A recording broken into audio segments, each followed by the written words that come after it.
It's going to be a really big moment for English Premier League, Stan. And those teams, I always feel sorry for them at this stage, because as the banners and badges of Manchester United and Chelsea are unveiled in the centre stage, in the centre of the pitch, they're just waiting to get on with their business. They are the players now, just seeing them warm up in the tunnel, just limbering up, just shaking those muscles off. Very, very workmanlike. Wayne Rooney, a big smile on his face as he's coming out. Don't know whether that belies a few nerves. Ashley Cole and Didier Drogba right at the back, steely-eyed, realises the value that he has on the Chelsea side. But it's a massive, massive night for English football. Back in the day, when England and its teams were barred from Europe after Heysel, nobody could have thought that this scenario would happen. The two teams are coming out. Here they come, away to our right, Manchester United and Chelsea, with an extraordinary scene in front of them here, with the balloons about to be let off into the dark Moscow sky ahead of us, and they make their way slowly, purposefully towards the centre of this pitch. It's Rio Ferdinand, of course, in charge as captain of Manchester United, and what a moment too for John Terry as he leads Chelsea out. Away to my left is the big wave of welcome from the Manchester United fans. The balloons go high up into the sky. The 21st of May 2008, Moscow, when the English Premier League ruled Club Europe. But which team, what tactics, whose talent, who will turn things their way tonight, Chelsea or Manchester United?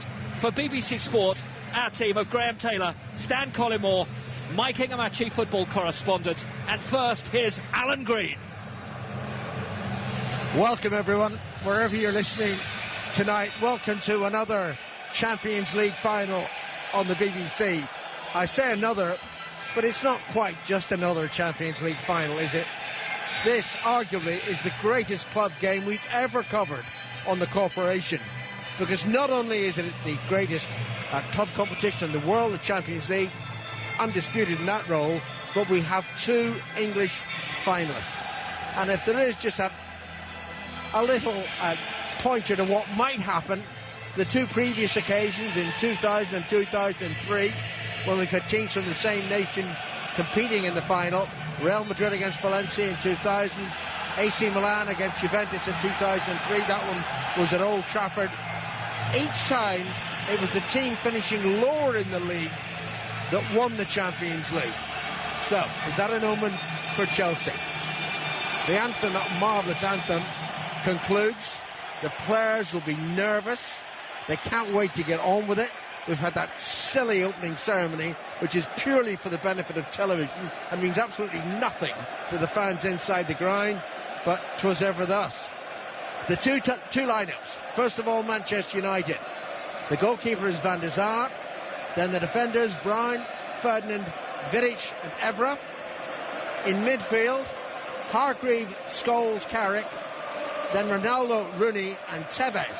Not quite sure what order that's going to form in midfield and attack, but we'll know pretty soon after they kick off. Chelsea's lineup and formation is very familiar. Goalkeeper is Cech. The defence, Essien, Carvalho, Terry and Cole. Makelele holding in midfield with Ballack and Lampard pushing forward. Then Cole and Malouda in the wide positions and Drogba through the middle. Essien at right back, Graham Taylor. I think it was always going to be, isn't it? Ever since he's been moved back there to make sure you can accommodate both Ballack and Lampard, I think it was always on. I think, like many people, we would prefer to see him in midfield because that's where he's powerful, he comes on. But I can well understand him leaving the team as it is, because he is capable of still coming forward from that right-back position. The referee, no favourite of Chelsea's, Lubos Mikkel from Slovakia.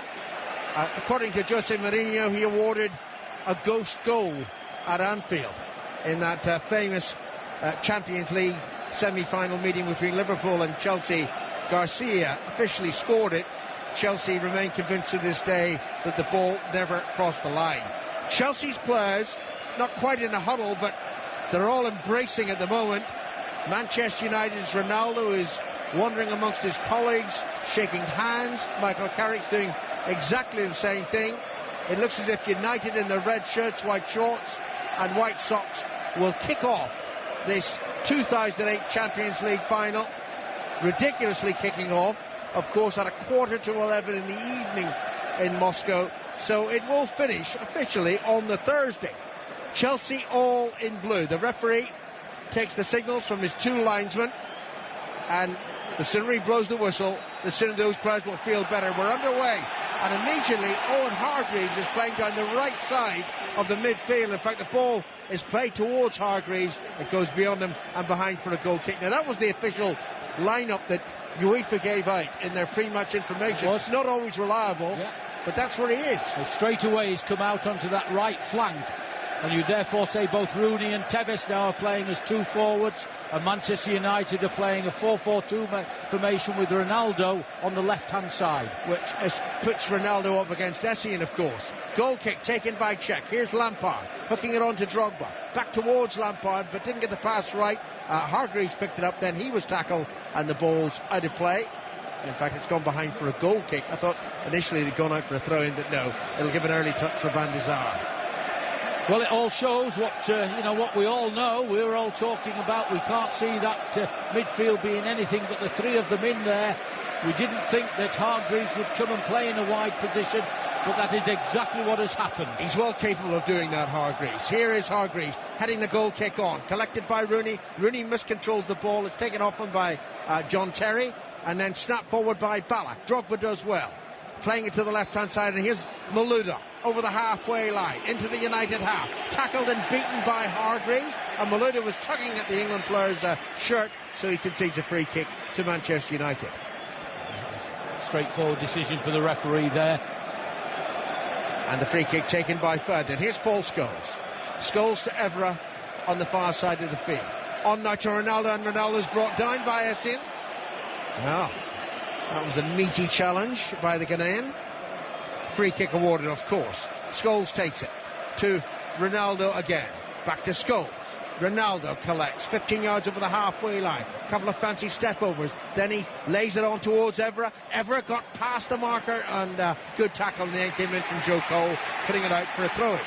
Yeah, lively start. I mean, although the game has only been playing a couple of minutes or so, Manchester United look really up for it, and they're moving the ball about well. Manchester United attacking the end to our right in the first half. That's the end behind which the Chelsea fans are. They don't make best use of that throw-in. Drogba winning the ball in the air. Then he was fouled, I think, by Vidic. Yes, it's a free kick. So a few scrappy free kicks awarded by the referee, who's undoubtedly one of the best in Europe. Very good. I think, Alan, it's one of the points. Vidic will have to decide, should he go in and challenge for that ball on Drogba, or sometimes just let him have it. Here's Drogba playing it on towards Joe Cole. It's knocked away to safety by Vidic. And here's Wes Brown, the right full-back for Manchester United. Champions of the Premier League in England yet again. Second successive season. Brown on towards Hargreaves. Hargreaves definitely fouled Ashley Cole. He just barged into his England colleague, and it's a free kick to Chelsea. It hasn't settled down yet at all. No, it just needs to. But as I say, Manchester United really look up for the game as well, and coming out with this 4-4-2 formation, you know, it gives them that feeling that let's be very positive about things. There certainly are empty seats in this Nicky Arena, particularly at the Chelsea end. There was one Chelsea charter flight that was cancelled, and 200 fans with tickets never got anywhere near Russia. But their team's on the attack now.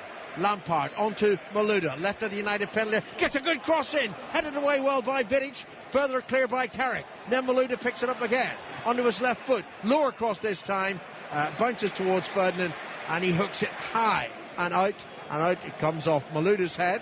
Is it out for a throw-in? No, it's not. Here's Hargreaves from Manchester United to Carrick. Carrick hits it to the halfway line. Terry intercepts, launches the ball forward, straight through to Van der Sar. It's a good cross by Malouda earlier there from a standing position. He was able to whip it in.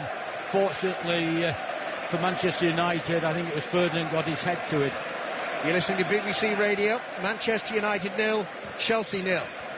Scholes leaves it for the captain tonight of United, Rio Ferdinand. Giggs is amongst those on the bench, and I'm told if United were to lift the trophy and Giggs is on at the end of the game, then Giggs and Ferdinand will both lift it.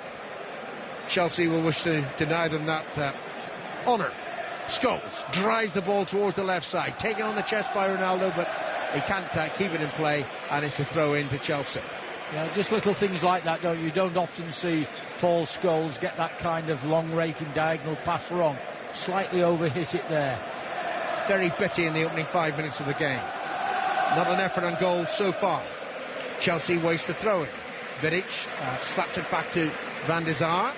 Drogba immediately comes towards the Dutchman, so Van der Sar hurries the clearance to the left side. And Vidic again. Vidic used to play in this stadium for Spartak Moscow. Vidic hits it, overhits the ball, and it scurries behind for a goal kick to Chelsea. And I'm just noticing what a lurid orange goalkeeping outfit Petr Cech has got on. It's a bright orange. There's no missing him at all. Now we'll spot him. We'll spot him. Over 5 minutes played. 0-0. Manchester United and Chelsea contesting the first ever All-English Champions League final.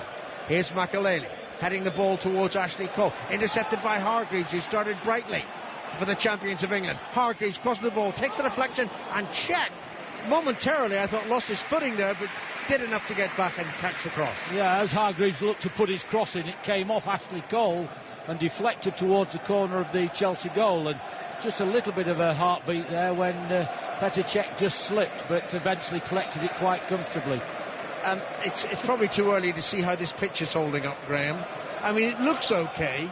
We are far distance away, but I know that the English groundsman who was responsible for laying it wasn't happy with the outcome.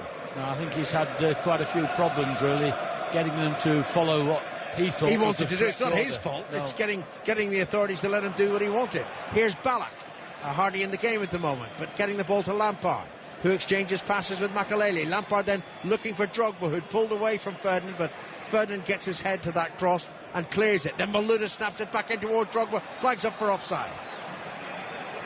Yeah, Drogba in an offside position there initially wasn't going to get involved. When he chose to do so, flag goes up straight away. Nearly 7 minutes gone, and relatively uneventful minutes here in the Luzhniki Stadium in Moscow. A reminder of the time, which is 8 minutes to 11 in the evening. Here's Scholes to Bryan on the halfway line, hard by the right touchline, on to Tevez. I think that was Tevez' first touch. Back to Bryan. Ferdinand again. I know Graham Taylor's expecting great things of Carlos Tevez tonight. Rooney, good header to Tevez. Tevez sort of inside right channel, back to Scholes.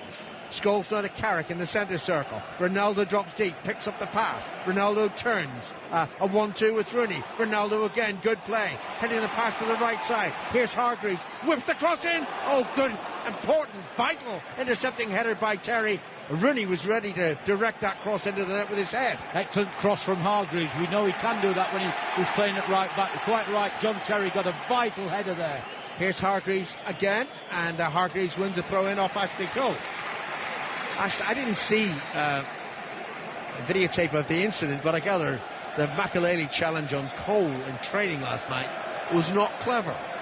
There must have been a slight doubt about Ashley Cole, but he's here starting. And the throw in for United, taken by Bryan to Tevez. Tevez can't get it back to Bryan.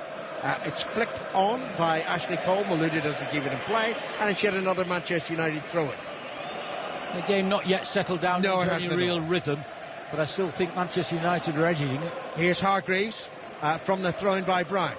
Hargreaves now cutting in field towards the penalty. This time crosses left-footed, high towards Ronaldo. Ronaldo must have half thought of a left-foot volley, and then distracted by his lack of proper thinking, couldn't control the ball, and it's behind for another goal kick. You don't often see that, a long raking cross from Owen Hargreaves into Ronaldo, who completely missed the ball really, and it ran out for a goal kick.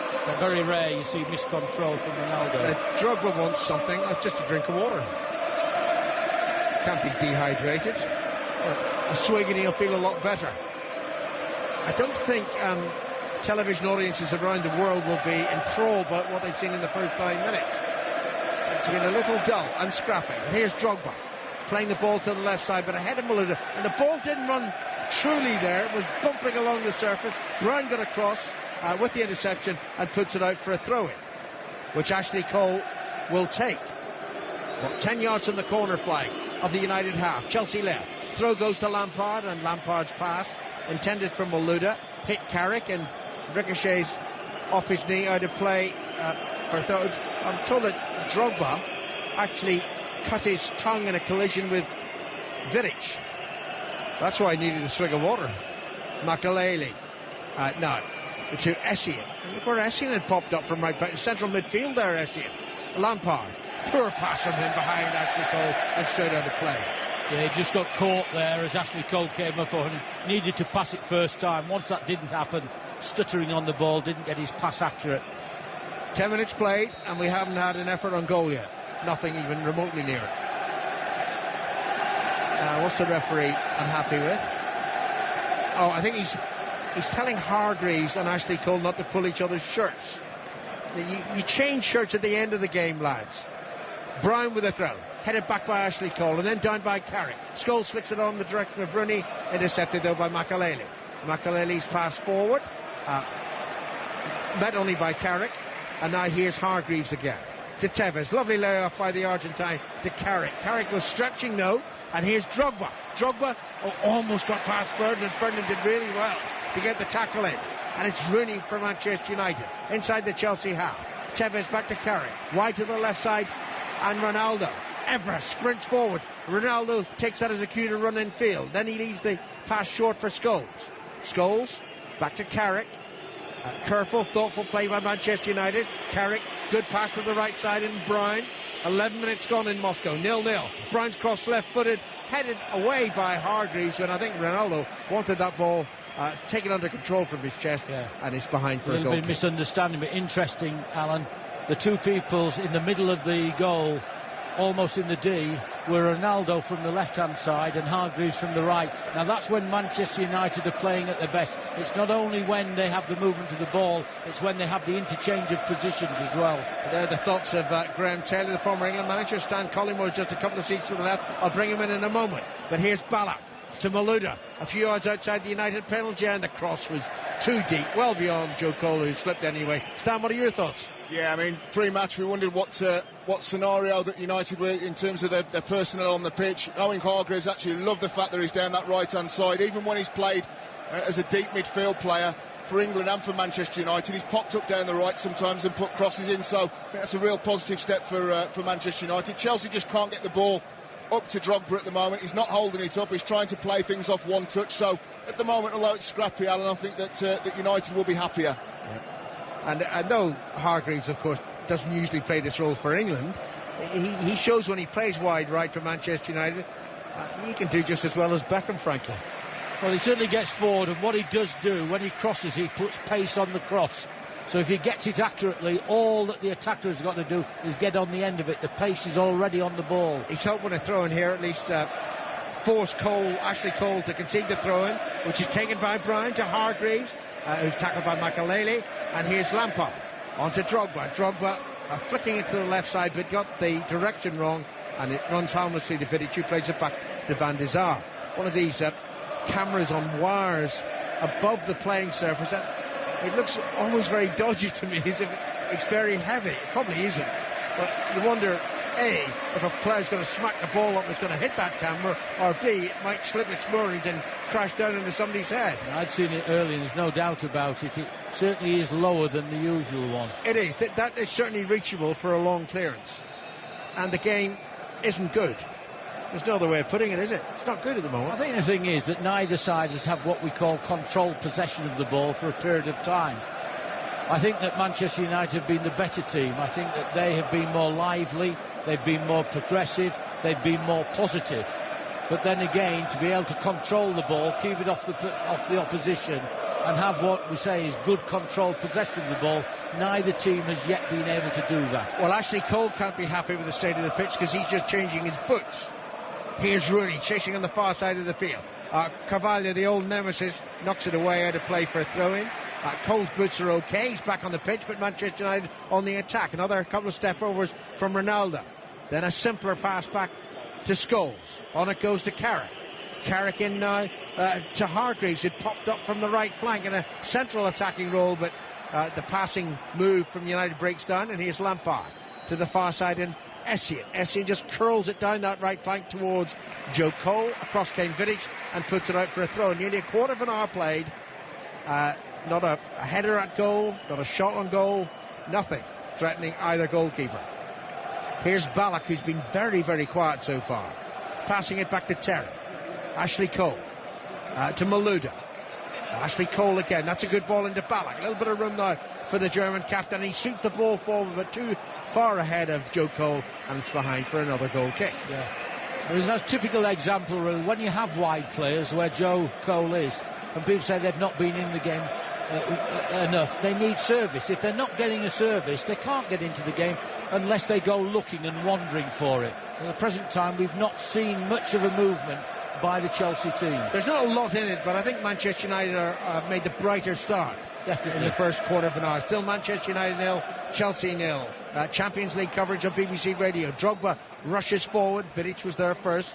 Passes back to Van der Sar. And the Dutchman clears it over the halfway line, where Terry beats Hargreaves in the air. But his header runs straight to Paul Scholes. And here's Evra. Ronaldo sprinting down the left flank. Evra tries to pick him out. Great pass. Great control by Ronaldo. Left over the edge of the Chelsea penalty. Beats Essien all too easily. And then the cross is very deep. Hargreaves jumped, couldn't reach it. And I think it's going to go out of play. Just throw in Chelsea. I think, if anything, some excellent play by Ronaldo. We've all become used to it. But I think, if anything, Hargreaves got in too early. If he'd held himself out that little bit and been able to run and attack the far post, he possibly would have got on the end of the cross. Ashley Cole with the throw-in, aimed at Ballack. Ballack didn't bring the ball under control. Ferdinand clears it into the Chelsea half, and then it's headed out of play by Brown for a Chelsea throw-in.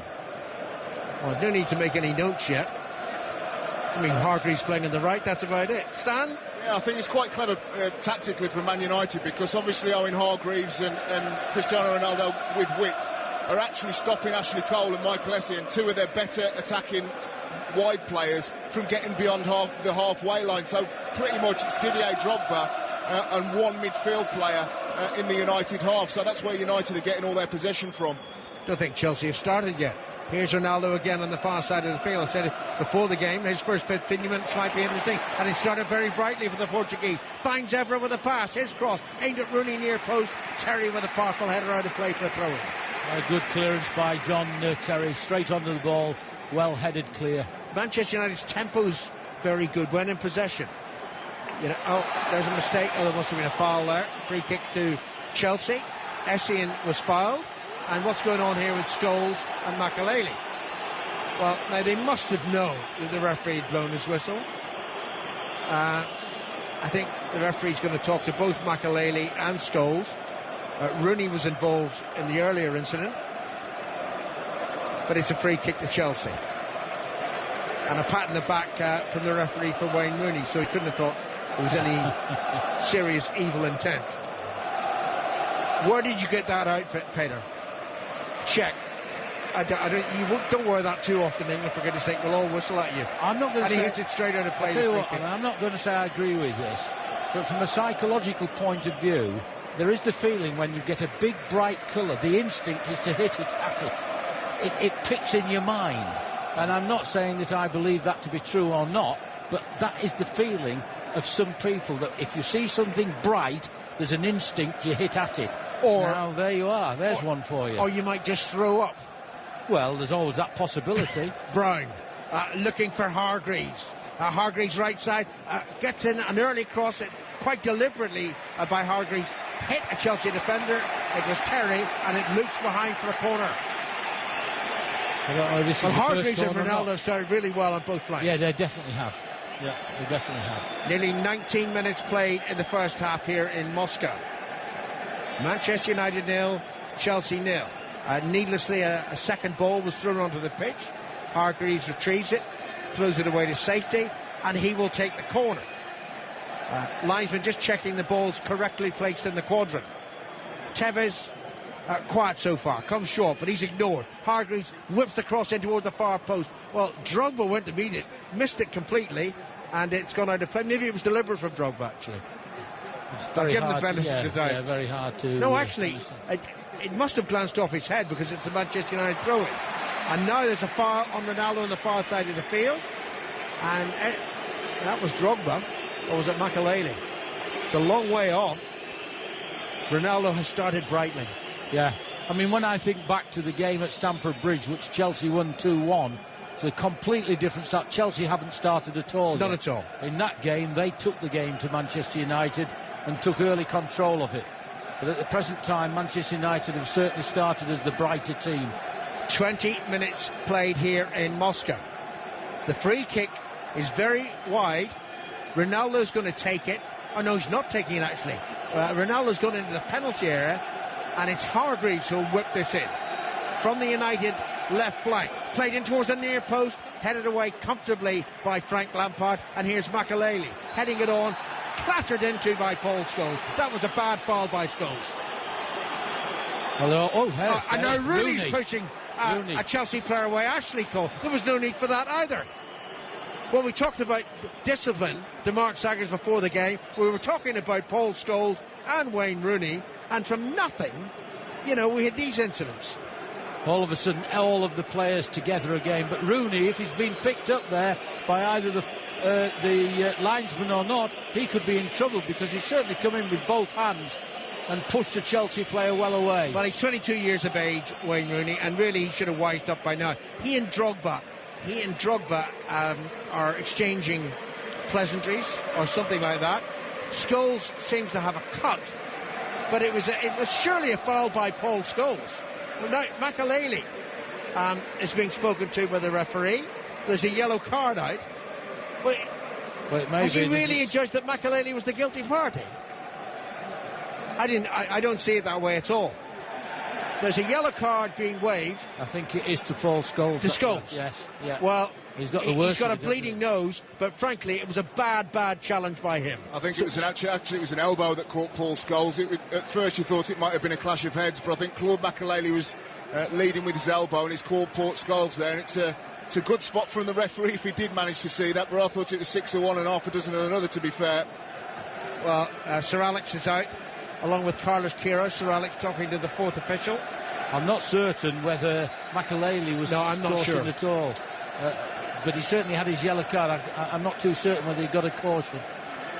Well, it's the first incident of note really in the game, that and the cross from Ronaldo a few minutes ago. There ain't a lot else happening, and we've already played 22 minutes. Cech takes the Chelsea free kick, awarded for the foul by Paul Scholes. It's headed away by Vidic. Scholes is still off receiving treatment at the moment. Tevez managed to hold off Ashley Cole and Frank Lampard. Tevez forced to retreat though, got into trouble. Here's Malouda to Lampard. Brown with a terrible challenge. Oh, goodness gracious, what happened there? Ball was played in, confusion between Vidic and Van der Sar, and it's put behind for a corner. Yeah, Vidic played it safe there.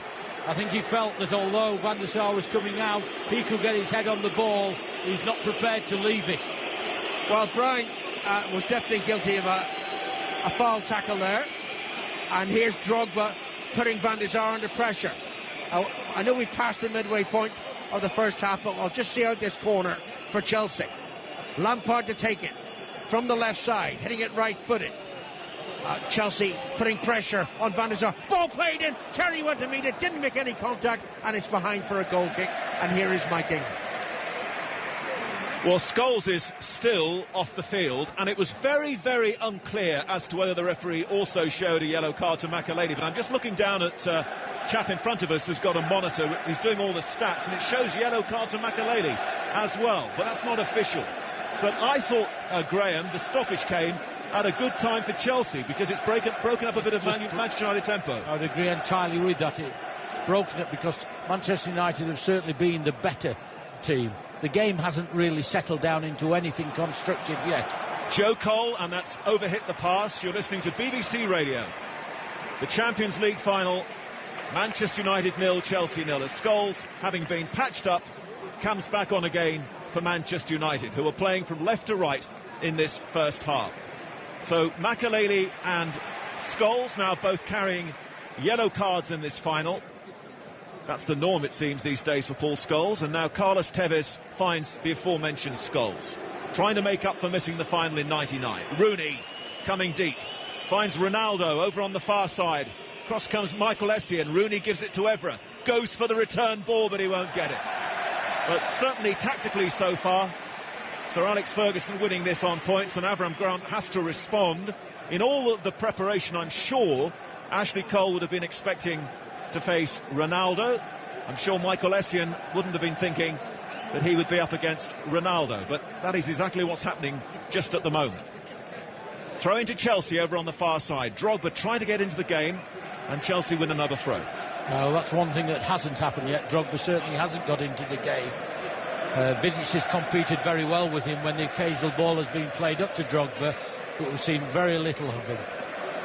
Manchester United have the ball back inside their own half, and clearly the ball is not, I don't think, rolling naturally at times on this surface here. It's bobbling around on this relayed pitch, and Anderson is warming up, I understand, but that's normal, I suppose, with Scholes having just got the injury. But Anderson and Ryan Giggs at the moment are both warming up for Manchester United, who have a free kick just inside the Chelsea half, and it's knocked off to Carrick inside the centre circle. Carrick's ball forward to Rooney. Rooney turning away from Malouda.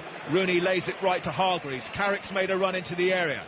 Hargreaves can't get the cross in. Appeal for handball by the fans there against Ashley Cole. And, well, they're throwing these balls on a little too quickly. They've got one on very quickly now for Hargreaves, and Wes Brown will take the throw for Manchester United. All the Chelsea fans, most of them behind the goal, they're defending. The United fans just making a little more noise at the moment. Brown and Scholes linking up down this near side. Brown with a left-footed burn, and Cristiano Ronaldo jumps at the far post and heads Manchester United into the lead. We talked about Ronaldo needing to deliver on the big stage. There's his response. Manchester United 1, Chelsea 0. Ronaldo's 42nd goal of the season. Well, he's come in completely unmarked. Essien is looking at himself. He'll be asking great questions of him. But when the ball comes in, Ronaldo comes in, and he heads it superbly down into the corner net. Petacek, no chance whatsoever. Excellent header. 1-0 to Manchester United, and I think that's a thoroughly deserved lead. Well, he scores all kinds of goals, Ronaldo. He's a tall player. He's very good in the air, and there is his response to anyone who doubts his ability to take a big game by the scruff of the neck. Now Chelsea have to respond. Essien's ball in towards Drogba. It should be a better game now, and the shot at the end is driven in by Michael Ballack. It's gone a long way back for a goal kick. Let's get a comment from Stan Collingwood. Yeah, wonderful cross, left-footed, far post, Cristiano Ronaldo. Michael Essien was completely flat-footed, it has to be said, at that far post, and we know Ronaldo is 6 foot plus, nodding into the corner. But I think that the problem for Chelsea is that they're matched up Manchester United. Very, very clever way to play a 4-4-2. Hargreaves is keeping Ashley Cole pinned right back. Cristiano Ronaldo with Essien, and the odd man out, Claude Makelele, who really should be the extra man, is still sitting in front of his defenders. So Manchester United in the key midfield areas are very good for numbers at the moment, Mike. Well, he's the leading scorer in the Champions League this season. That is his 8th goal, and now can Chelsea find a response here? They'll need to. Scholes for Manchester United. I've been very unkind to Wes Brown over the years in terms of delivering from the full-back position. Well, that one was brilliantly weighted for Cristiano Ronaldo. Just to give the Chelsea fans some hope here, by the way, the last time we sat in this stadium, the team playing from left to right in the first half scored first, led at half-time. In the second half, the other team came back to score 2. Russia against England. Graham Taylor. Whether that will happen or not, we'll just have to wait and see. But I think in terms of how the game is gone, Manchester United do deserve to have taken that lead. It's not been a fantastic game. There's been a lot of edginess to it, not a lot of good control play. But certainly United have been the more positive and forward-looking side. They've played the better football. Should be a better game now, though, surely, Graham. Hopefully, you know, this goal will open it up. But Chelsea have to get in, link in together. There's no supply into Drogba at all at the moment. He's very isolated. A lot of people were saying 1-0 to Chelsea as a final score here. It's 1-0 to Manchester United. Ronaldo's done the trick once more, leaping up at the far post to head Manchester United into the lead. Chelsea have to get their game going now, but they've again misplaced the pass, and Manchester United almost back in business again. Scholes over to the left-hand side. Ronaldo turning on the star. plays the ball down the line to Evra. There's no United player at the moment in the penalty area. Ronaldo again with the confidence and the goal here. Just like George Best 40 years ago. Scholes now to this near side, and Manchester United deserve at the moment to be in front. Another ball played in by Brown, headed back, and Carvalho clears, and again it was Ronaldo jumping at the far post. Well, Ronaldo understandably has certainly got the beating of Essien in the air, and there it's a header back across the face of the goal. So that ball, that delivery from either Brown or Hargreaves is very dangerous. Of course, the headed goal 40 years ago came from Bobby Charlton in that final against Benfica. Here come Manchester United once more. Rooney has it just nicked away from him, and John Terry, the Chelsea captain. Look at the gap, though, as Chelsea clear towards Drogba, and there's nobody there for Drogba to, even if he gets it, to lay it off to. Joe Cole and Malouda are not in the game, and Avram Grant has to come up with some answers pretty quickly here. And Manchester United now bring the ball out, and Drogba's going down again, looking for attention. Scholes doesn't want to put the ball out of play, but now the referee blows his whistle. It's out of play. Stankel in there. Claude Makelele doesn't need to be doing that job, because quite simply because Carvalho and Terry are playing against an orthodox two now in Wayne Rooney and Carlos Tevez. You've got three with Makelele. He's doing no job whatsoever, because nobody's dropping off into that middle area when United do have a three, Tevez, Rooney and Ronaldo, to pick up. Chelsea need to commit one more body, either up front or further forward in an advanced midfield position. Well, I think Didier Drogba may recover. This, of course, may well be his last match for Chelsea. There's all sorts of speculation about his future. The Manchester United red and white flags to our left, they're the flags that we see being waved around this Moscow stadium just at the moment. But there's a long way still to go in this final. We've played 31 minutes. You're listening to BBC Radio, live from Moscow. It's nearly 20 past 11 in the evening here. The ball is with Wes Brown. And Manchester United surprised Chelsea perhaps with the way they started here tonight. Hargreaves playing very well down the right, doubling up with Wes Brown. Ashley Cole's not getting forward at all. Essien's got his hands full over on the far side up against Ronaldo. They really, so far, Sir Alex and Carlos Queiroz have outfoxed Chelsea. The ball back with Van der Sar, who really has been unemployed so far in this final. Long clearance towards Ronaldo, looking for his height over on the far side. Takes the ball on the chest, and then a lovely back flick finds Evra. Scholes, it's all Manchester United just at the moment. Rooney linking with Carrick inside the centre circle. Carrick on to Rooney once more. He looked just down the right-hand side, but he's given it away. John Terry hammers it forward, and again there's that big gap between Drogba and anyone else in blue, and Manchester United win it back again, and Drogba's unable to be a threat at the moment, and now Rooney trying to find Owen Hargreaves, but it's intercepted by Carvalho. Along the halfway line from Ashley Cole to Ballack, who's really been quite anonymous so far. Joe Cole gives the ball back to Essien, and now Ballack once more. Ballack, Chelsea just needing some possession here. They haven't been able to have the ball at all. In goes Wes Brown against Malouda. It was a pretty half-hearted challenge from Malouda, and it's back inside the Chelsea half. A little bit of silliness then between mainly Malouda, I think, and Brown, and now Terry. Terry to Malouda.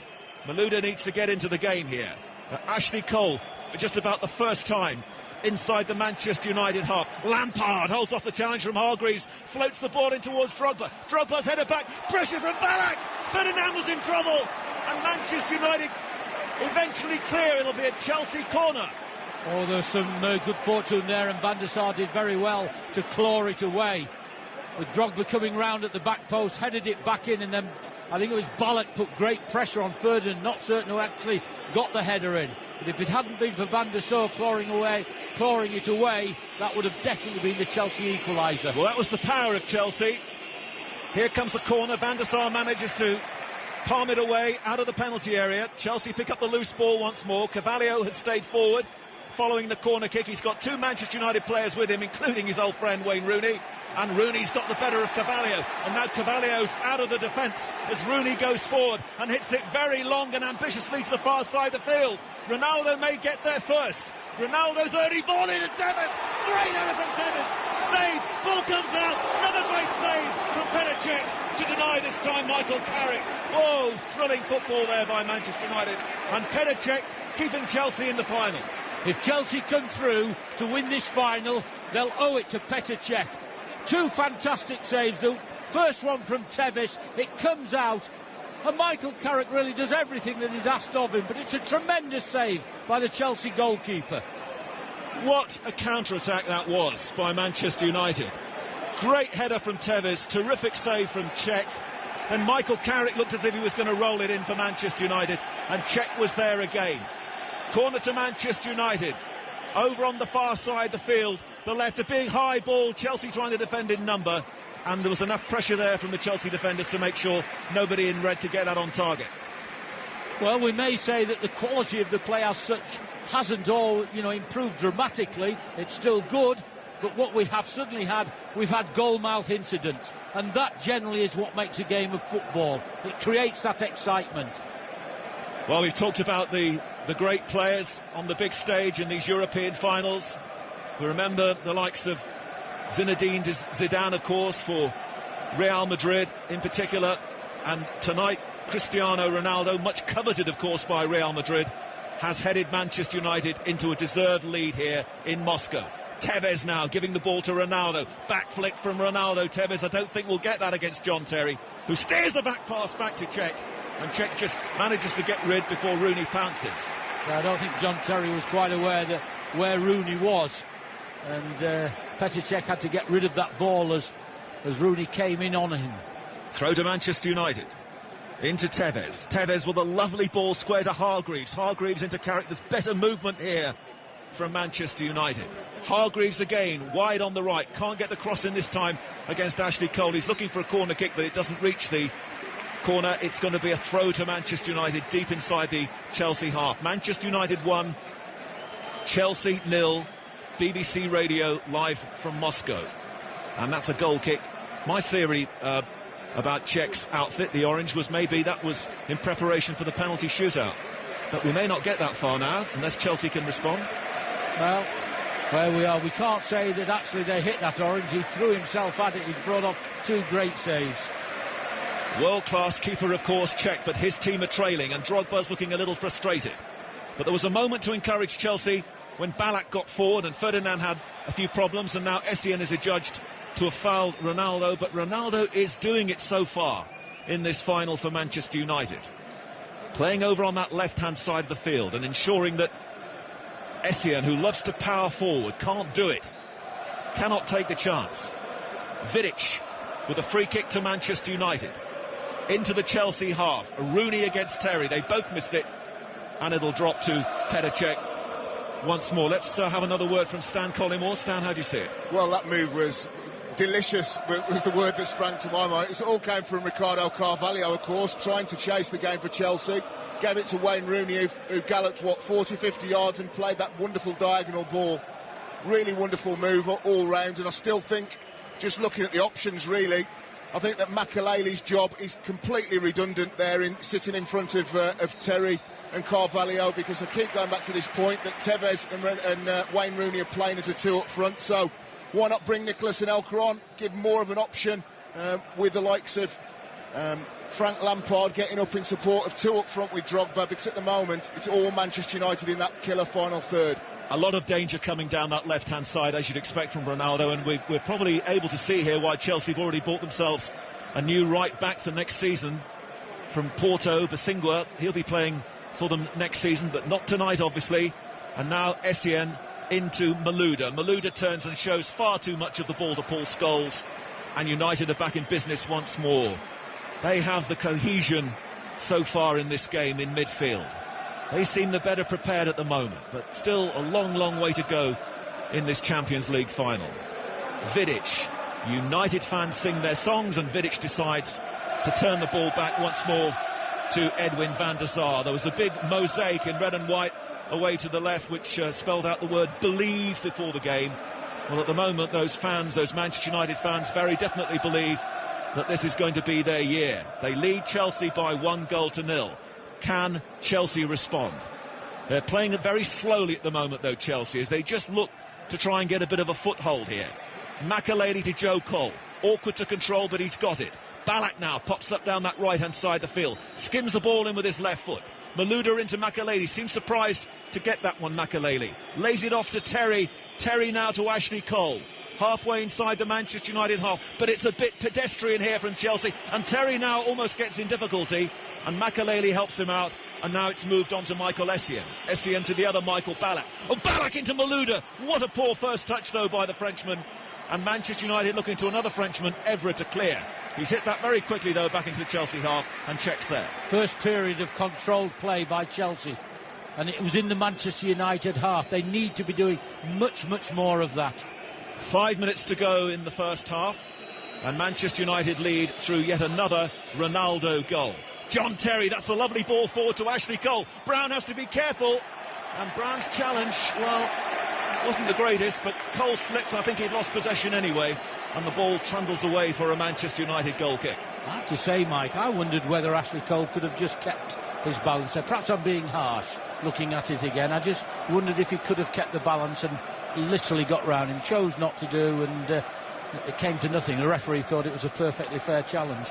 Stan saying that Drogba's going to need better support, and surely Abraham Grant is going to need more from Florian Malouda if he's going to stay in this final for much longer. He's got many options, of course. He's got Kalou, he's got Anelka, he's got Shevchenko, players who can turn a game. He may need them. Manchester United lead Chelsea by 1-0. On BBC Radio, it's Scholes with a delicate little chip now for Wes Brown. Hargreaves ahead of him down this near side. That's been pretty formidable down the right so far. Hargreaves and Brown. Brown seems happy to have Hargreaves in front of him as well, because he's just going to give him that little bit of extra defensive protection too. And United have a free kick. I think Hargreaves has played extremely well down this right-hand side. Not only has he whipped those crosses in, you're quite right, he's protected Wes Brown when necessary. It was a very good decision by Alex Ferguson. Fabio Capello, I'm sure, is making note as well. How well that combination's doing, the all-English combination down the Manchester United right, but it's Portugal's Cristiano Ronaldo, inevitably perhaps, who scored the goal here to give United the lead. A header after 26 minutes. Back come Chelsea, and Ballack's being allowed to run a long way with the ball. Still Ballack, he checks and then plays it into Joe Cole. Cole just on the edge of the area. United backing off. It's Ballack once more trying to orchestrate something. Slams the ball straight at Carrick. United look to Hargreaves once more to bring it out strongly. And he's got Rooney and Tevez ahead of him. Hargreaves plays it into Rooney. Carvalho comes across. Rooney's only got Tevez in the area. Tries to pick him out. Oh, there's a slip by Makelele. And Tevez almost got there. And it's gone wide. Well, as that was knocked in, the cross in, Makelele misses it, came to it. Tevez coming in, just tried to pick it up, so it's so late, but just got the touch on it. If he'd got the firm touch and seen it all of the way, then that undoubtedly would have been 2-0 to United. Just at the moment, altogether too sharp, Manchester United for Chelsea. The likes of Ronaldo and Rooney and Tevez. And now Michael Ballack starting to come into the game just a little more for Chelsea, as he'll need to. It's Claude Makelele. Makelele to Malouda. That's a better touch from Malouda. Lampard in the area. Lampard's gone down in the area, and the offence has been given right outside by Rio Ferdinand. The referee gives the free kick to Chelsea a couple of feet outside. Yellow cards him as well. The referee looked at that and looked at Ferdinand as a deliberate step across Frank Lampard, and it's right on the edge of the box here. Well, how many times have we seen this over the years? Chelsea have been second best throughout this first half, but as half-time approaches now here in Moscow, this could be an opportunity. This could be a way back into this final for them. This could change the dressing room atmosphere at half-time. Drogba and Ballack. Remember the fallout between them recently as to who should take the free kick? This is a couple of feet, no more, outside the penalty area to the left as we look at it. Lampard's talking to both players. Chelsea's Malouda is going into the Manchester United wall. And Van der Sar, who's had to do very little so far, prepares himself away to our left. It's going to be Michael Ballack over the bar.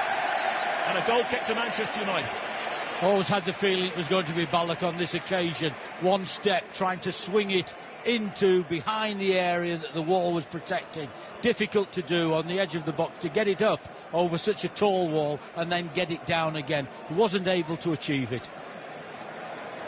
We are approaching half-time here in Russia, in Moscow. Manchester United leading by 1-0 against Chelsea. When we were here in October, 1-0 to England at half-time. And it was looking pretty good at that stage for Steve McClaren. Wayne Rooney having scored. Russia sorted themselves out in the second half, and they got the 2 goals that mattered. In that goal away to our right. And here come Chelsea for perhaps the last time in this first half. Malouda. United don't clear it. Ballack, and now Essien drives forward. And Essien's ball in, hasn't been cleared! Will step in and score for Chelsea right at the end of the first half. Frank Lampard pops up from nowhere, and what a moment for him emotionally in this Champions League final after so much sadness for his family in recent weeks. Right on half-time, against the run of play, Chelsea equalise here through Frank Lampard. Well, Essien comes in, he has the shot, and it's all about luck, because it comes in and it deflects. I'm not certain which Manchester United player to start with. Then it deflects again off Rio Ferdinand, and it drops so invitingly for Frank Lampard. He just puts it away. You know, what is good luck for someone is bad luck for another one, and it's certainly the good luck favoured Chelsea then, but they've taken full advantage of it. 1-1. And we have played the full 45 minutes.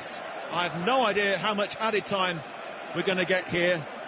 But talking about changing dressing room atmospheres at half-time, having been so much second best here in the first half, Chelsea, Frank Lampard has equalised for them.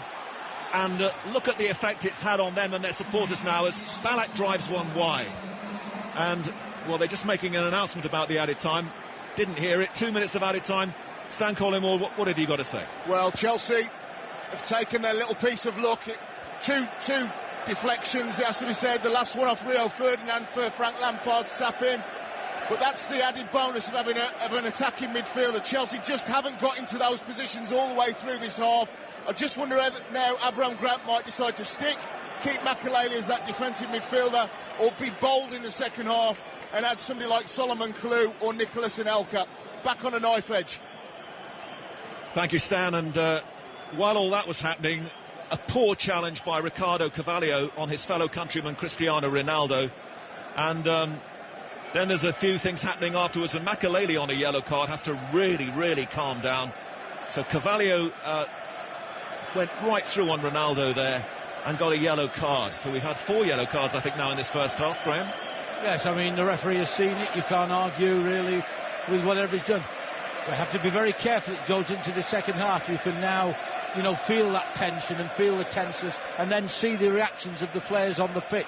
So 1 or 2 players are going to have to be very careful. How frustrating it must be for Sir Alex Ferguson and Carlos Queiroz as the referee sends them to the dressing room, because they got just about everything right in that first half and fully deserved to go in front through Cristiano Ronaldo's header from Wes Brown's ball in. He just had too much at the far post for Essien, and Ronaldo duly headed Manchester United in front.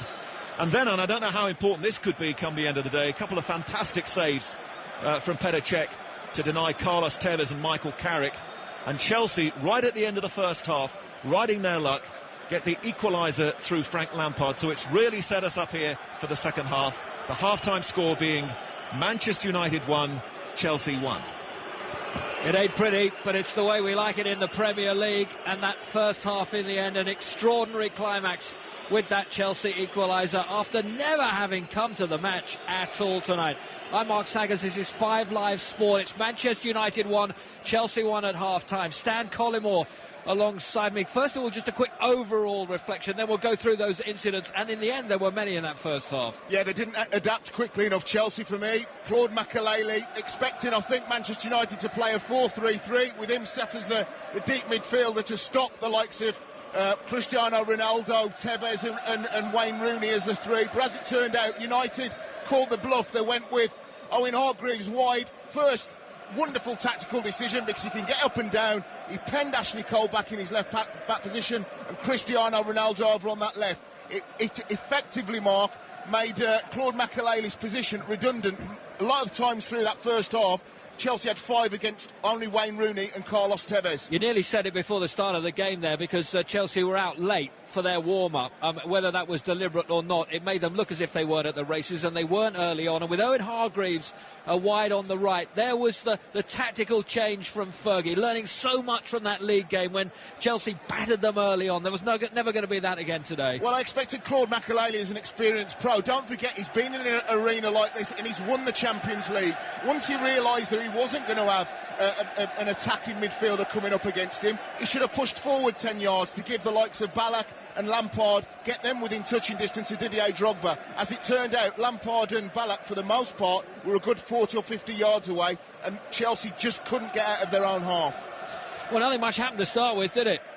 No, not at all, and it was very, very scrappy, but you just thought that United, they had better ball retention, they got the ball into those wide positions, and Wes Brown, once he received the ball back from Owen Hargreaves, I think it was, put in a delightful left-footed in-swinging cross to the far post.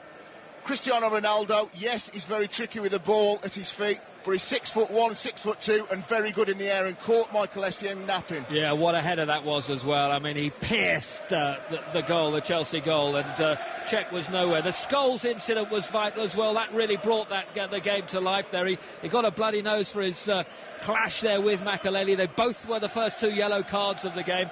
Scholes, he could do that every now and again, and then you just suddenly found there was a real edge about the game. Yeah, and I think that United, basically, 2 against 2 in midfield. Paul, we were a little bit worried prior to the game whether Chelsea, with that 3 in midfield, might dominate, put the likes of Paul Scholes and Michael Carrick. But actually, it's been the other way around. Scholes and Carrick have found themselves more often than not in very advanced positions. And even when they had that 50-50 ball, Makelele and Scholes, it was deep into Chelsea's half. Classic English football there in the counter-attack from Manchester United after what looked as if it was going to be a complete mess-up in the United penalty, under no sort of pressure.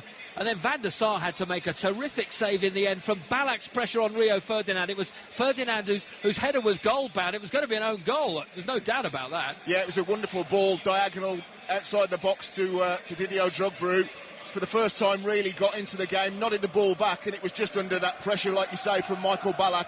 Came off Rio Ferdinand's forehead, and that would have been an own goal.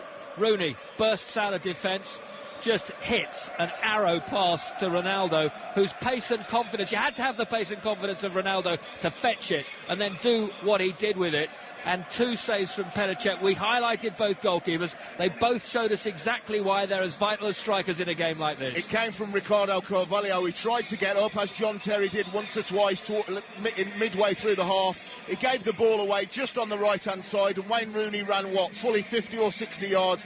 Got to the halfway line, picked his head up, and he saw Cristiano Ronaldo making that wonderful run out to the left-hand side of the 18-yard box. He took one touch, the Portuguese, whipped it hard and low, and you thought that was it, goal. Petr Cech stood up ever so well, a la Peter Schmeichel in his heyday. Ball came back out. Michael Carrick did everything technically well from a midfielder's point of view. He didn't panic. He side-footed it with pace. Another good save from Petr Cech kept them in the game. Talk about the stories as well, Stan. I mean, the early one was Ronaldo. Would he be able to crack it on the biggest stage of all? Yes. Frank Lampard, would he be able to come back? Would the emotion of what's happened to his family and everything else get the better of him, as all sorts of talk about whether he's even going to be at Chelsea next season? Yes, he would, with that equaliser out of the blue, if I can put it that way. But that's exactly what Chelsea do to all sorts of teams week in, week out in the Premier League. They look down and out, but they somehow fiddle something and get back involved. And for the first time for 2 or 3 minutes, Michael Essien just managed to get towards the halfway line, having been penned back into his half by Cristiano Ronaldo. He managed to get well into the United half, got the shot off, 2 deflections, came to Frank Lampard. It was a gift for him, but he'll accept that. 1-1 at half-time if you're just joining us here tonight on 5 Live Sport. Chelsea with that late equaliser from Frank Lampard. What's it like in West London outside Stamford Bridge? Leslie Ashmore. I swear to goodness, you would have been one already. There's absolutely loads and loads of people just poured onto the street.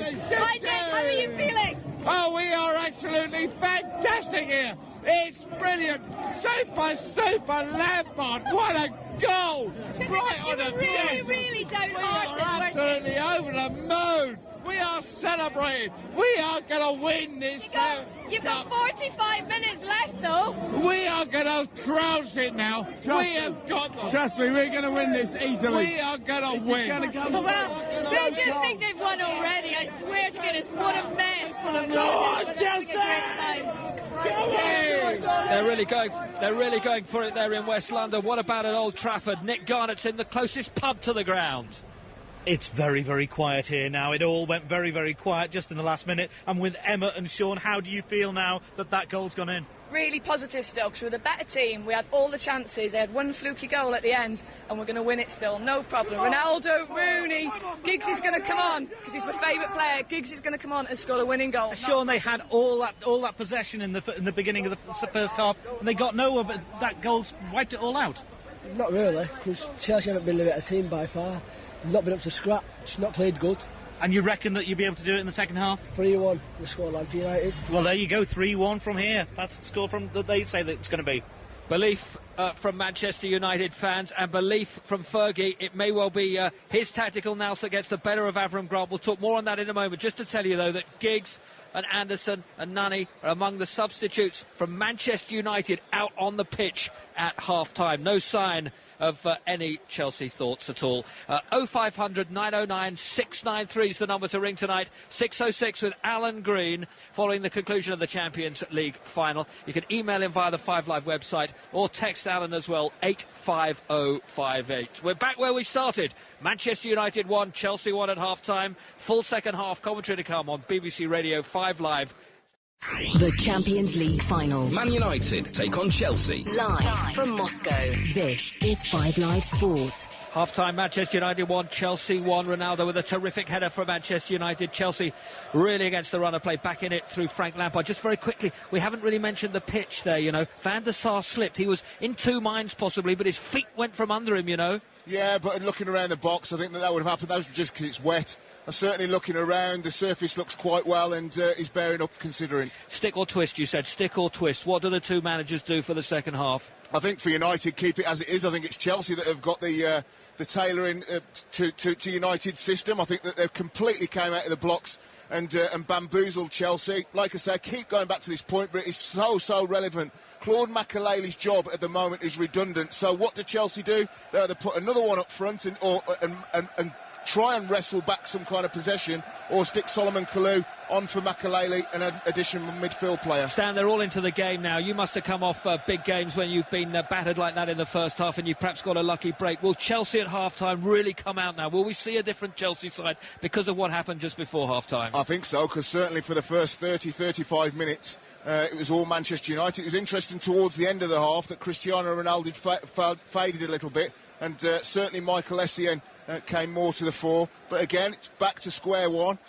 Will Chelsea keep their system the same? That for me is the big question. Do you think Avram Grant at the moment, we talk about lack of confidence for players on the big occasion, will Avram Grant have the confidence to change it if necessary? He didn't seem to do anything. He nearly froze again after Manchester United took the lead there, you know, looking at the bench. Well, I think you give the responsibility to the players on the pitch, and I know that, like say, Claude Makelele is a defensive midfield player, but the fact that he was only 2 or 3 yards at any one moment from Carvalho and John Terry, he as an experienced player needs to address the situation, assess the situation and say, I actually don't need to mark anybody here. The two central defenders are marking Rooney and Tevez. I can push forward 15 yards. It was Ronaldo put Manchester United ahead, a thoroughly deserved lead. It was Frank Lampard that got Chelsea back into it. What are we going to see at the second half of the Champions League final here in Moscow? Let's find out right now once more with Alan Green.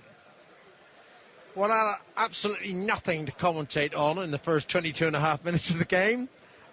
Little of any consequence whatsoever. And then it all burst to life with Ronaldo's goal that, frankly, was the result of a good header with some shoddy defending by Chelsea. Essien totally flat-footed.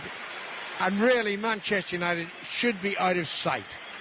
The great double save by Cech, but maybe United, through Tevez and Carrick, should have made sure he didn't get his body or his hand to the ball. And then the great cross by Rooney that I thought Tevez was going to tuck in as well, but he didn't. So Chelsea are very, very fortunate to be level at the start of the second half. I wonder, Graham, would you be tempted to just take off Makelele, put on Belletti at right back, and move Essien into midfield? I think the thing is, when you're looking at that, you look at that first half and you say, listen, we haven't played here, we haven't performed. I'm listening, to what is being said from Stan saying about Makelele. I think what you do now, you've got that goal that suddenly brings you right back into the game.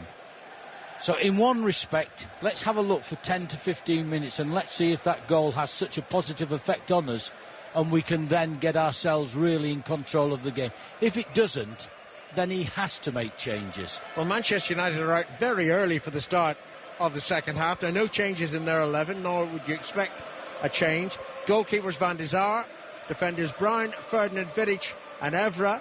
We can now be certain that the midfield is Hargreaves on the right, Ronaldo on the left, Scholes and Carrick between them, and up front Rooney and Tevez. I wonder if this is just a little bit of sneaky thinking by Chelsea. Make United wait. Finally, Malouda comes out onto the pitch.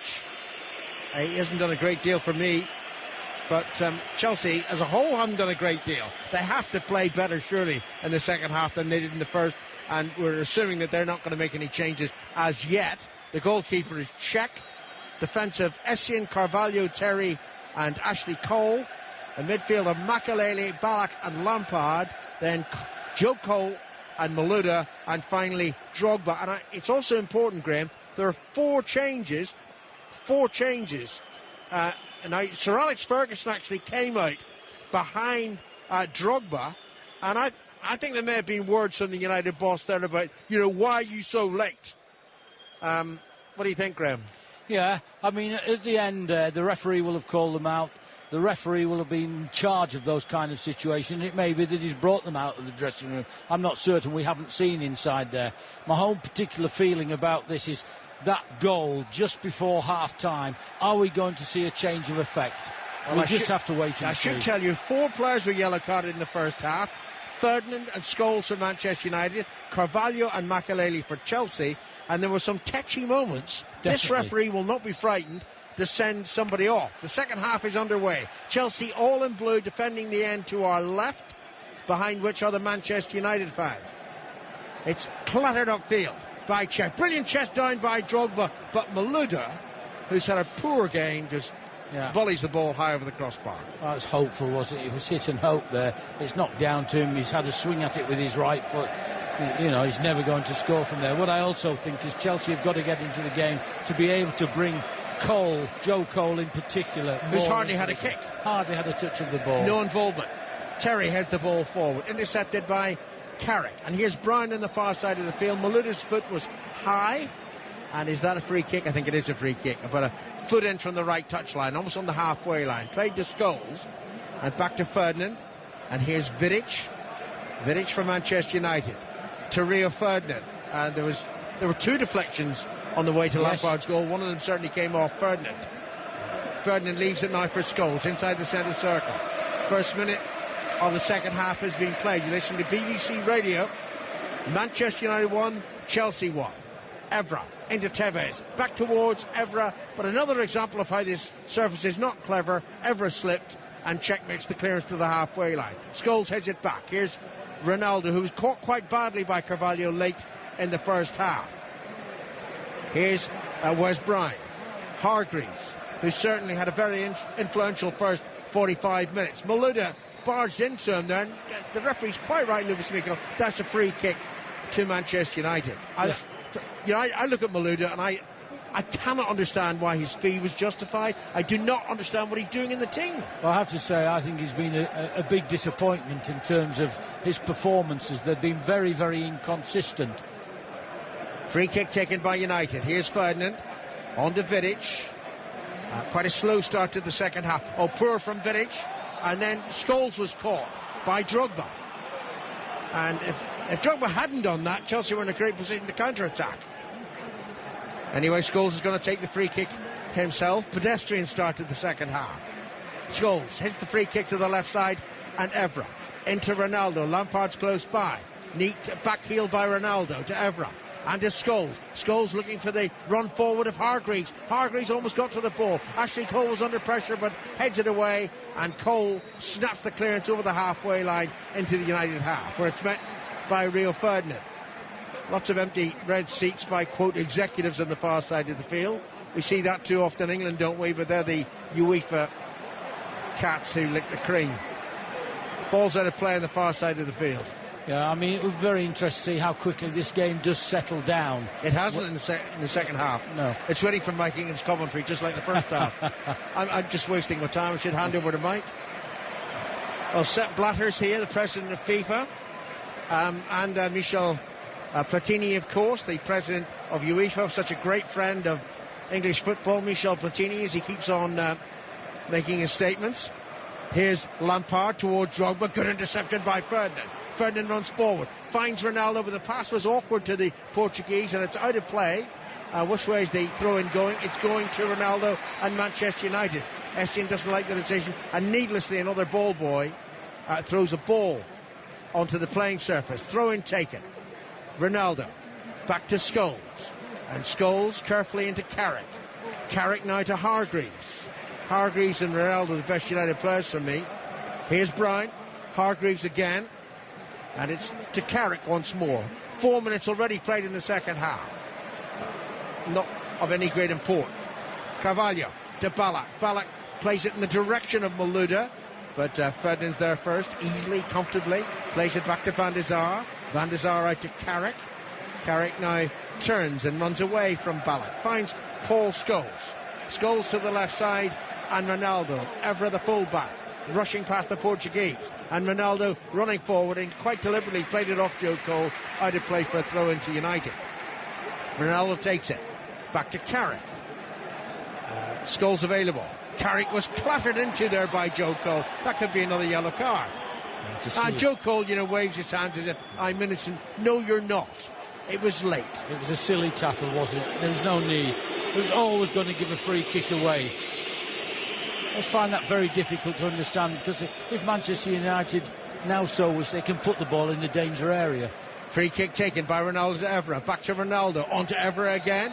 And Ballack pushes into Ronaldo. A bit of a dive by Ronaldo. He was fouled, but he didn't need to make quite as much of it. Free kick has been awarded. Taken by Evra to Ronaldo. Ronaldo overhits the cross. One bounce in the penalty area, and behind it goes for a goal kick. It really is, which direction you're coming from when you're looking at Ronaldo. Yes, he does go down. He went down there probably unnecessarily. But I happen to believe, having watched him, a period of time now, he is in line to become a great player. That's all I'm going to say, because the word great has to be used carefully. But he's certainly in line to become a great player. Malouda almost got onto that careless header by United, but it's cleared by those in red. Here's Drogba. Not much influence in the game, but that's a good ball forward to Lampard. Back to Drogba. Drogba appeals for the handball by Vidic there, not given. Hargreaves rushes away to the far side. They played to safety for United, or at least he thought to safety, but it hit Ashley Cole, rebounded under Hargreaves. Out it goes for a Chelsea throw-in. 6 minutes gone in the second half here on BBC Radio. Champions League final. Still 1-1. Throw taken by Chelsea. Lampard plays it back to Essien. Where's Essien? Inside right position. Shoots. Deflects off Vidic. Ricochet runs to Joe Cole. Joe Cole runs at Evra. Evra did very well, but Cole might get to the ball, and Evra, he plays it off Joe Cole. But Joe Cole furious. He thinks he should have had a corner. Yeah, he's got to be steady. He's running at the referee, and now at the referee, and now at the linesman. Decision's been made, Joe. If you're not careful, you'll be in that. Well, he should have been in the yellow. He should have been in the book for that tackle on Carrick.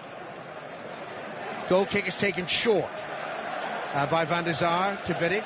Mike said to me at half-time, Graham, why you nipped to the little boy to him. He said, don't worry, Alan, you'll get the winner. He was obviously feeling guilty that I had nothing to commentate on in the first 22 and a half minutes. And I said, oh, no, I won't. And the way the second half has started, there's no chance of me describing the winner. Here's Ballack hooking the ball high towards Drogba. Drogba's offside, and it's a free kick to Manchester United. Such an untidy start. It is. The game's not settled down this half at all. Free kick played to Scholes under pressure from Ballack. Gets it back, just back to Vidic. Vidic lifts it forward. Joe Cole intercepts with his head. Good header back by Ballack to Makelele. Makelele is almost running into trouble, but gets beyond Rooney. Finds Terry. On to Makelele again. Chelsea must be encouraged by being level after being outplayed in the first 45 minutes. Ashley Cole on the far side. To Makelele. Lampard. Again a poor pass from the England player.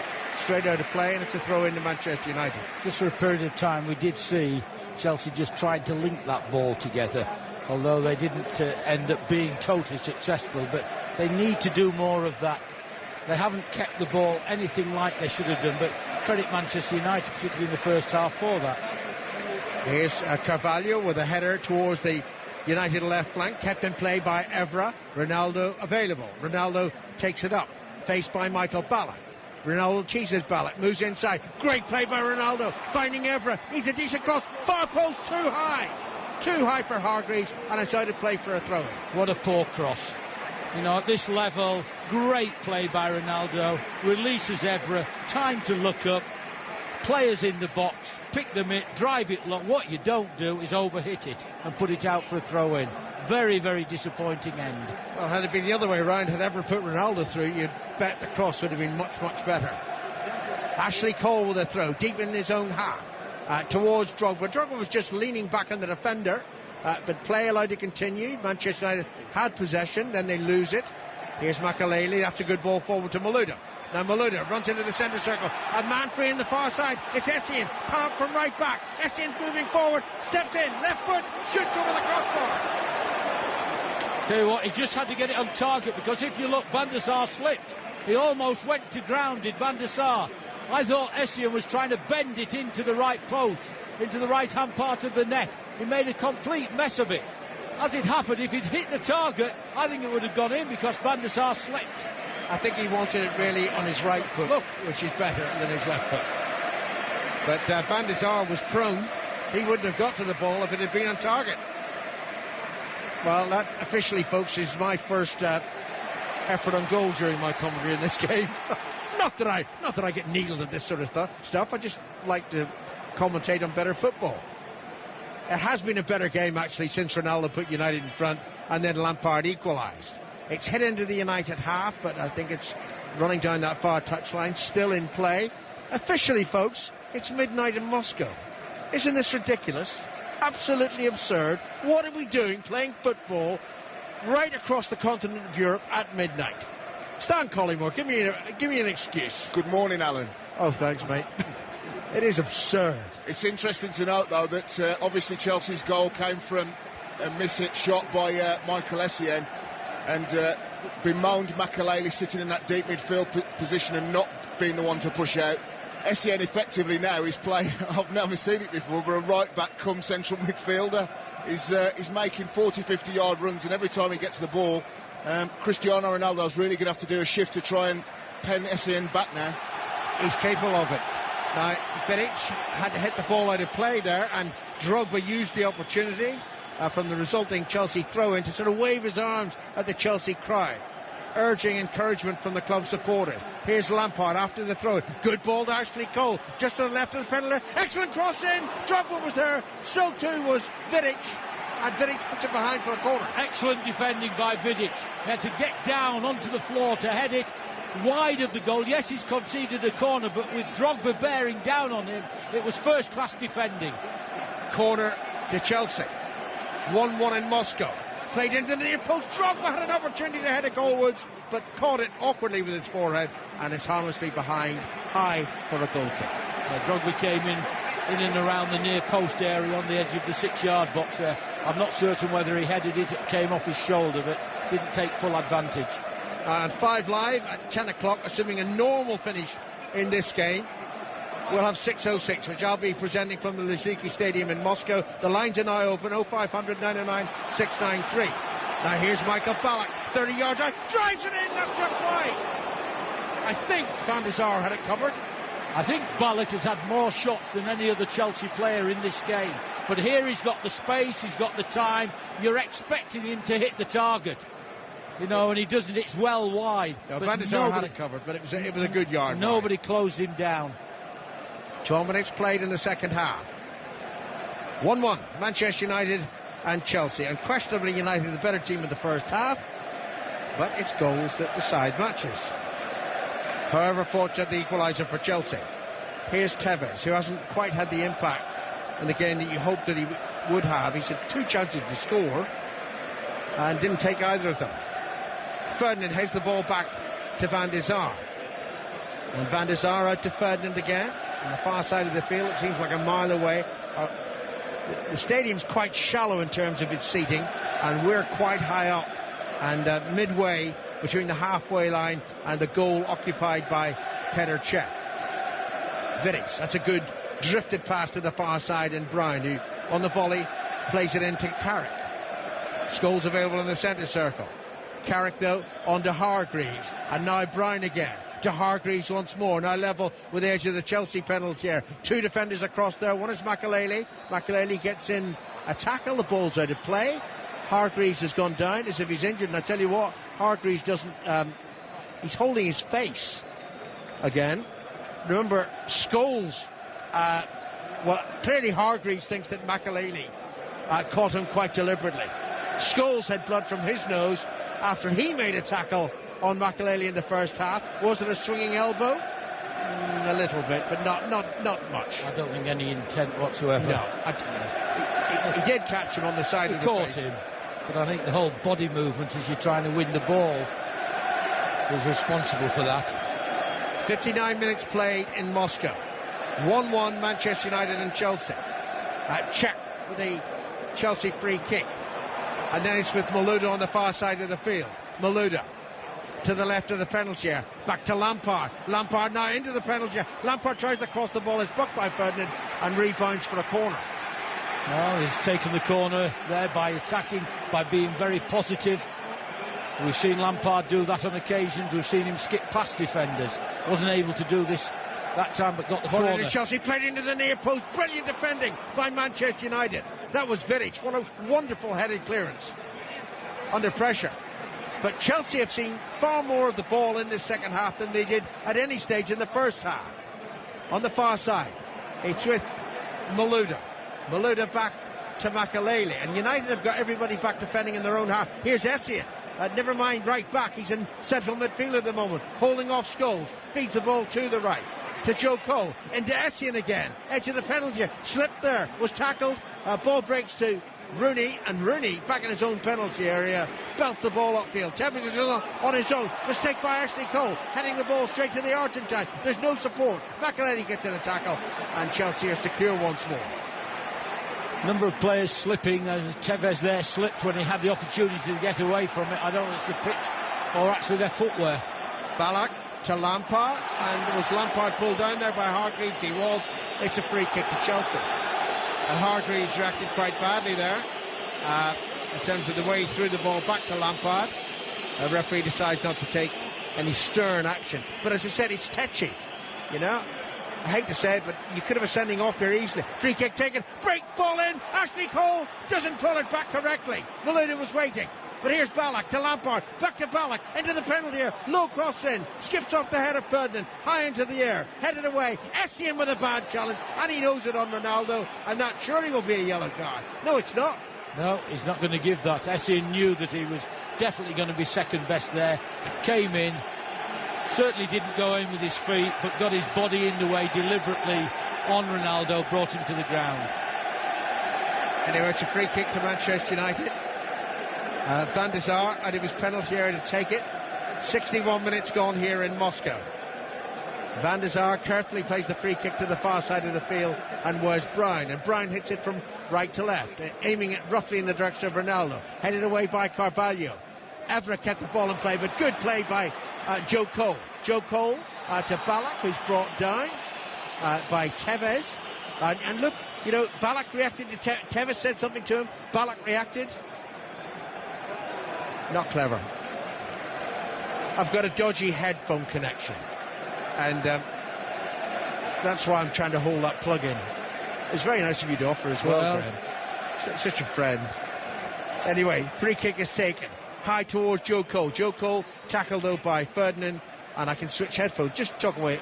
There we are then. You've got your headphones switched over, Chris, now. We're just looking at nothing happening in the game, thankfully, so I don't have to make any comment whatsoever. Have you got your headphones back on now? Oh, what no. did you say? Yeah, there we are. I know. Hey, listen, mate. We actually have a broadcast line. Do you remember October? Mobile phone for the first 20 minutes. I can rest of the that, game. Don't worry. On a quote phone line. Never to be forgotten. United and Chelsea fans try to urge their team into a commanding position. Neither commands at the moment. It's 1 goal each here at BBC Radio. Lines open for 606 0500 909 693. Terry and Carvalho hesitate. Rooney almost bars his way through, but the pass back to Cech, and the goalkeeper hits it upfield. Straight into United's possession again. Ferdinand back to Van der Sar. And Van der Sar lifts a careful clearance towards this near side of the field. The United left, and Evra is just passing the ball out by the goalkeeper. Excellent play. Here's Ronaldo to Tevez now. 35 yards from goal. Tevez didn't get the pass right to Hargreaves at all. Ashley Cole to Malouda. Malouda slips. And here's Hargreaves into Ronaldo. Oh, good play by Ronaldo. He has played exceptionally well tonight. Here's Scholes.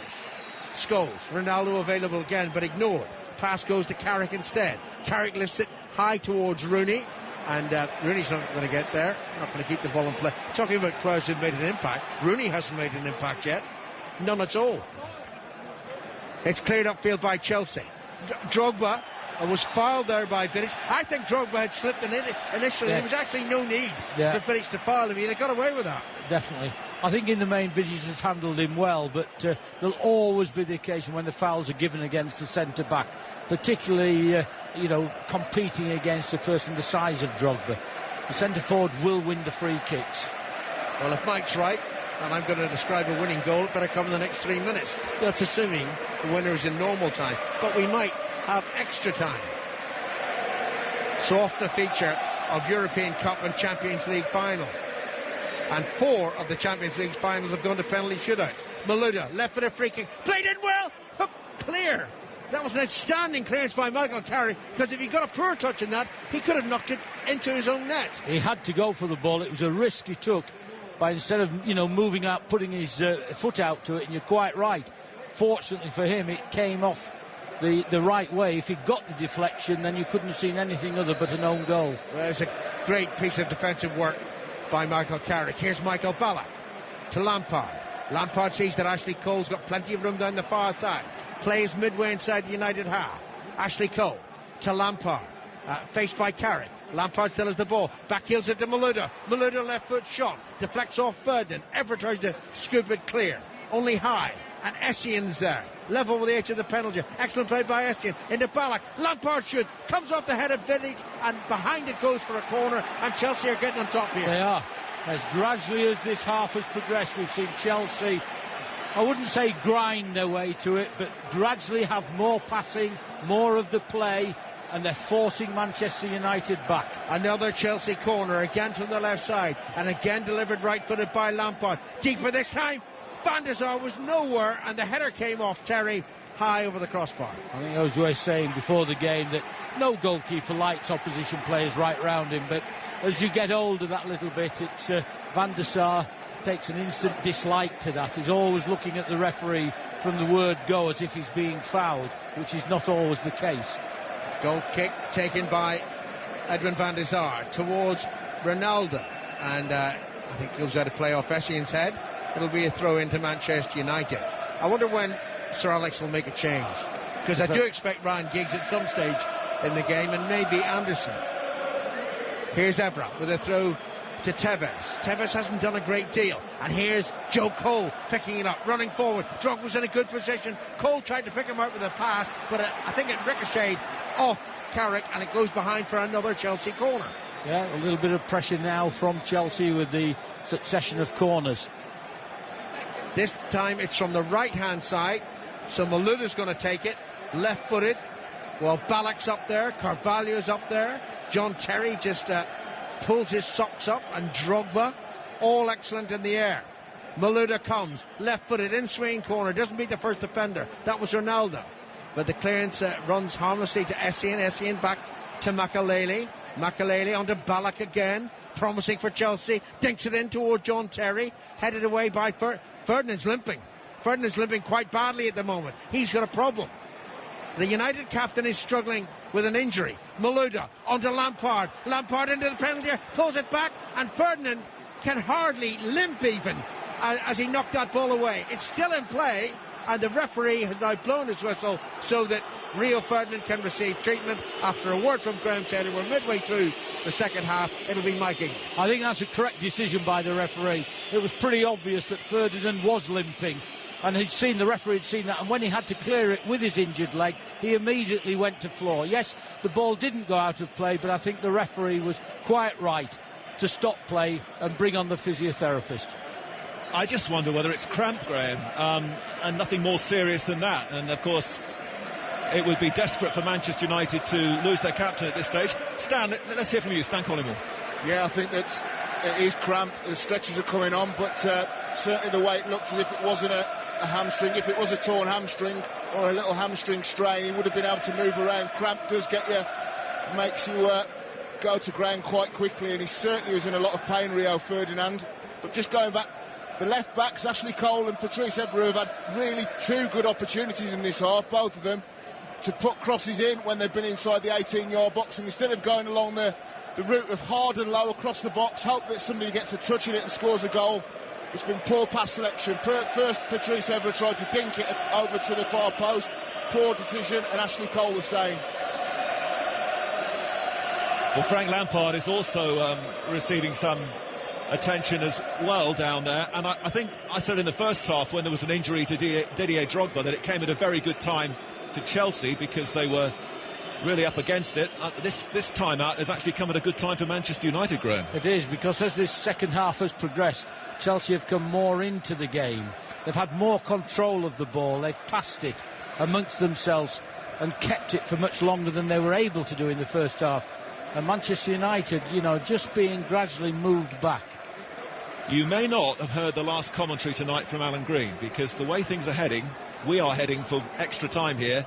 Joe Cole, though, takes possession for a Chelsea side playing much brighter in the second half. Cole makes some room for himself, drives the ball in towards Drogba, and it's cleared by Manchester United. You just wonder, though, now as we have 20 minutes of normal time to go, whether it might become a little more cagey. The ball is with Makelele of Chelsea, playing from left to right here in this second half. You're listening to BBC Radio. It was all Manchester United in the first half. They led through Ronaldo after 26 minutes. There were other opportunities. Right before half-time, Lampard got a couple of lucky breaks, equalised for Chelsea, and they're such a resilient side, Chelsea. They are a much different proposition in the second half. We've had no substitutions yet. Van der Sar clears. Ferdinand's OK now. Tevez won't get that in the air. Rooney picks up the pieces just on the edge of the area. Wayne Rooney, square ball to Hargreaves on the edge of the area. Hargreaves now to Carrick. Carrick with a shot, didn't get hold of it. It's got a deflection though, and Manchester United have a corner. Yeah, there. I don't know who is the Chelsea player that's laying down. Makelele. Makelele, who's down. I think it may have come off him for the corner, but he went down very early and he stayed there. Looks like the physio will be coming on to Makelele before the corner is taken. Well, there's quite a bit for Sir Alex Ferguson and Avram Grant to think about now, because they do have many other options, of course, on the bench. And Sir Alex Ferguson was talking, it was Tevez. And it wasn't a great challenge. Did you see that again? I did, yes. Yeah, what did you think? Well, I thought that Tevez almost jumped on Makelele, didn't it? It was almost like trying to piggyback him, and he's got his hand right round his face. And then Makelele goes down as well, and as I say, the physio's on at the moment, and they're treating Makelele while we wait then for the corner to be taken for Manchester United. Well, Sir Alex Ferguson made quite a lot of the fact that he thinks he's got stronger resources now at Manchester United, and he may well look to the bench, as indeed Avram Grant might have to now, if Claude Makelele can't continue. They're still hoping that he can carry on, and in the meantime, this is a corner for Manchester United, so Chelsea mustn't be distracted by this knock to Claude Makelele. So it will be a corner, and waiting patiently to take it is Owen Hargreaves. Ferdinand and Evra just discussing tactics. For the moment, Ferdinand is staying back. Rooney, as ever, in that dangerous area, looking for ricochets on the edge of the box. Ronaldo's headed one goal here tonight. Tevez is standing inside the 6-yard area. Corner kick will be taken by Hargreaves to the far post, and Cech was flapping to try and get it. Headed away in the end, but I think the free kick might have been given for the foul on Cech. Yeah, I think the referee saw that very early. I think many people there'd been a little bit of shoving about people. There's half a dozen Manchester United players up there, same number of Chelsea players as well, and a little bit of shoving had gone, and I think the referee looked at that from the word go. It's getting tense now here in Moscow, way past midnight, as Evra clears, and he hasn't got the ball out of play. Essien keeps it in. Essien now for Joe Cole. Joe Cole's ball travels a long way through the penalty area, and Manchester United now will bring it out. Sir Alex Ferguson stands in the technical area for about the first time tonight, watching his side. Carrick turning away from two Chelsea players in midfield, and then very smoothly picks out Ronaldo. Ronaldo now for Manchester United, hugging the touchline and going past Essien. Ronaldo approaching the penalty area. Still Ronaldo, red shirts waiting, and then in the end there's nothing. Although I think he's got the corner. He has, and Chelsea can't believe it. Joe Cole's furious, but Ronaldo has won the corner. Yeah, it surprised me a little bit there, but the referee's right on the spot, so you can't argue with him. But still, two players, Ballack and Joe Cole, complaining bitterly that the corner's been given. Sir Alex Ferguson just calls over Evra to speak to him. Ferdinand stays back inside the centre circle. Hargreaves prepares to take a Manchester United corner kick. 1-1 in the Champions League final, and it's too high for Ronaldo this time. Can't control the header. Runs away for a goal kick. Stan Collymore. Yeah, just noting there's great skill by Cristiano Ronaldo on the left, but it absolutely, categorically wasn't a corner. You see on the replay, it was a scuff from Cristiano Ronaldo. Referee was behind it, but didn't manage to see that. He obviously thought it was coming off Joe Cole, but it should have been a goal kick. And the UEFA official down there is inviting Sir Alex Ferguson to step back a couple of inches back into the technical area. Now Scholes, who's been quite quiet. We don't seem to have mentioned him too many times in the second half. It's Manchester United 1, Chelsea 1 in the Champions League final on BBC Radio. Ballack, who's been much more involved, much more instrumental in the second half. Throw into Manchester United. And Vidic now for United. Back inside his own half. The crowd wondering what comes next here in the final. Ronaldo against Carvalho, and Carvalho for the second time really tonight takes out his fellow countryman. The first time he got a yellow card. Free kick is taken. Scholes gently with the ball inside the centre circle. United now again finding Ronaldo just inside the Chelsea half, near side, the left. He's played exclusively down the left tonight. Ronaldo, he's got three Chelsea players around him. He's taking the ball to the dead ball line, but he's tackled by Joe Cole, and Ballack thumps the clearance down the field. Again, a big gap between Drogba and the rest of the Chelsea side, and then it's just knocked back long by Scholes to Van der Sar. I don't know whether it's permanent, Mike, but I think there's been a change by Manchester United. Wayne Rooney out wide on the right, Hargreaves coming into the middle to make three in the middle. Tevez on his own, centre forward, Ronaldo wide left. I think that is a change that they've made. Something perhaps different for Chelsea to think about, trying to get Rooney perhaps a little more on the ball. The ball is with Essien now down the Chelsea right. Plays the ball into Makelele, who's recovered from that blow he got a few moments ago. Barrett finding Lampard, and now Lampard and John Terry coming forward, the Chelsea captain. Terry's ball, he slips as he plays the ball into the area. And Drogba got a hold of Vidic, and down goes Malouda! And the referee gives nothing for Chelsea. Well, it's a long way away, that action from here. Malouda went down, and the referee just gives Manchester United the goal kick. Well, I thought Malouda might have handled it. It's certainly not a free kick. The referee completely right. He trips himself up. He trips himself up, yeah. Well, that action away to our right as Ronaldo gives the ball back to Scholes, and Manchester United regroup, and then Vidic threads it towards Tevez. Graham Taylor just pointing out then that Rooney now is over on the right against Ashley Cole. Tevez going to play down the centre. It's very flexible, of course, the front three for Manchester United. And the next goal could win it. Essien with a Chelsea throw-in near side. Manchester United 1, Chelsea 1 on BBC Radio into the last 15 minutes of the 90. And now then Joe Cole, way off the ball, has gone down. Short of the halfway line. There's words between Drogba and the referee and Evra. I have no idea what happened then. We're not getting a replay. Joe Cole is now up on his feet and talking to pitch. And Alan's right, it's been very tetchy, it is, yeah. very niggly, and quite unnecessary, really. Well, what Joe Cole's thrown himself down. There was a bit of right. There was a right elbow from Evra. He just. Well, the referee didn't see it, the officials didn't see it, the game continues, and Didier Drogba now is going forward. Drogba now. Drogba still slips. So many players going to ground here. It's Ashley Cole of Chelsea. Drogba with a shot! Hits the post! Van der Sar was beaten. And Drogba's effort comes off the post, and Manchester United survive. Van der Sar completely beaten then. After slipping, Drogba gets himself up, and immediately, almost within the next step, he's taken the shot in, bent it round Van der Sar, smashes against the post. Let off for Manchester United there. Right, let's emphasise what's happening here. It was Manchester United's first half, it's been Chelsea's second half, and I wonder whether, as Tevez now, there's just too much of this going on. Tevez against Ballack now. Again, niggly, free kick given. Luboš Mikel, actually, the referee's been quite lenient here with players on yellow cards, remember, from the first half. I can understand why Sir Alex has changed the formation, because Chelsea was certainly getting a lot more of the ball, but it does worry me when Manchester United do that. It's like an admission that, you know, yeah, we're not quite handling this right, and I still think they're better off doing what they did right from the start of the game by getting their attacking movements going. So I think it steps in to favour Chelsea, this at the moment. Well, Chelsea equalised against the run of play in the first half. Can Manchester United find a goal against the run of play? Joe Cole again against Evra.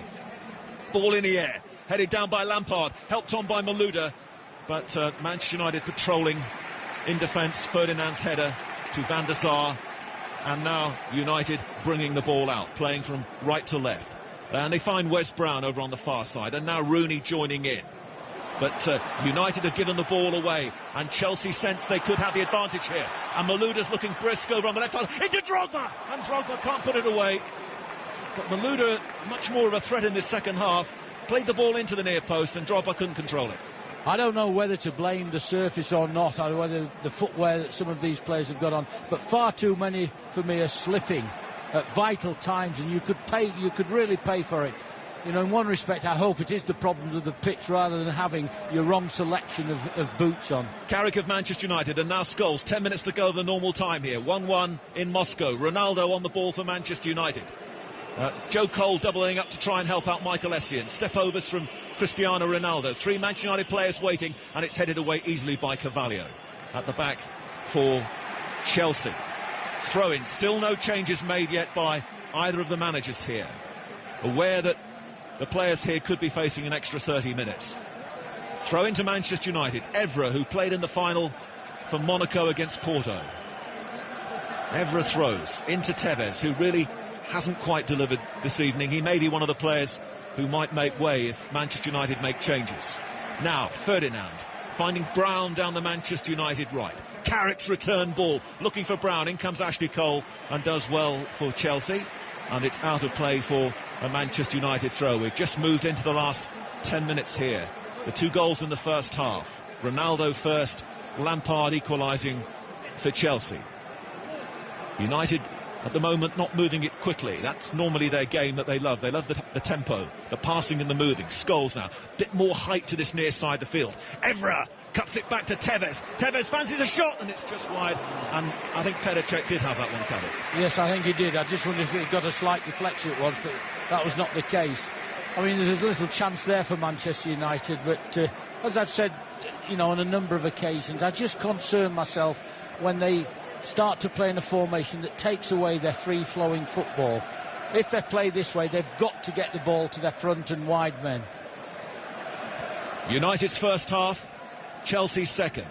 1-1 though still.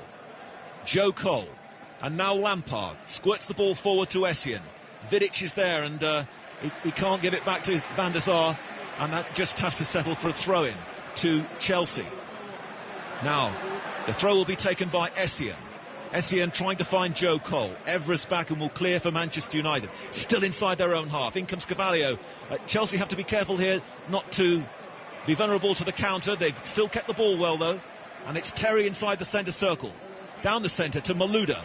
Malouda sees Drogba in a good position down the left. Lampard's in the area. Drogba trying to set himself up. Ballack's shot is high and took it quickly and didn't control the effort at all. It's gone a long way back. Stan Collingwood. It's looking at the United bench. They're hurriedly giving instructions. It looks like they're going to be making a substitute. Certain Ryan Giggs is jogging over. At first I thought it might be John O'Shea or Darren Fletcher, but Ryan Giggs has been called in. Looks if he may well come on. And what a moment, of course, it will be for him. It will break the Sir Bobby Charlton appearance record. And when he equalled that record, of course, he scored the goal which finally clinched the title, the Premier League title for Manchester United. Can Giggs make an impact here? About to come on, we think, for Manchester United. Ronaldo boxed in between a couple of Chelsea players, goes to the ground and wins a throw-in. Essien reluctant to give the ball back. It's is it a free kick or a throw-in? I think he's given the free kick. I think something was said from the Chelsea dugout area as Ronaldo kept looking back at them. Carrick chips the ball forward. Rooney's header down. Scholes trying to get there first for Manchester United, and Scholes does get there first for Manchester United. And now Carrick. Awkward ball for Tevez to control. Tevez played it in and it was scrambled away by John Terry before Rooney could move on to it. And Chelsea clear, but they play Joe Cole into trouble, but the referee comes to his rescue. That's quite a confrontation between Joe Cole and Evra. Free kick to Chelsea. Yeah. The game really at the present time is really in the balance for me now, because any mistake by any player now could cost them the trophy. So you'll get that coming in, and one or two tired legs.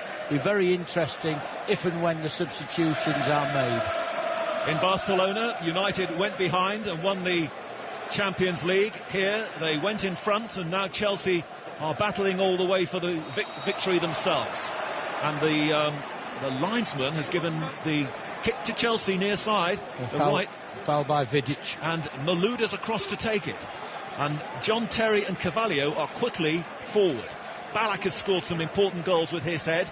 Lampard lurks on the edge of the area with Joe Cole. So Ballack, Terry, Carvalho, Drogba all in the penalty area, and Malouda will take this kick with his left foot, attacking the goal away to our right with 5 minutes of normal time to go. Free kick to Chelsea. Malouda scoops it in towards Drogba. Drogba trying to turn, but denied by the Manchester United defenders. And they're appealing for the corner kick, Chelsea, but the linesman has given the goal kick to Manchester United. Well, very clear. The goal kick was given pretty well straight away by both the linesman and the referee, so you've got to get on with the play. Big moment in the history of Manchester United about to happen as Ryan Giggs steps forward. Ryan Giggs, Champions League winner with Manchester United in 1999, but the ball is with Chelsea. And it's Ballack again for Chelsea. Options left and right. Plays it short to Lampard. Chelsea passing and moving at the moment. Joe Cole, but the ball breaks back again to Vidic. None of the United players in the starting lineup tonight started that Champions League final against Bayern Munich. Giggs now about to come on. The next time the ball is out of play. And he may have not only the 5 minutes that remain, but perhaps an extra 30. Scholes of Manchester United. 1-1 here in Moscow. Live commentary on BBC Radio.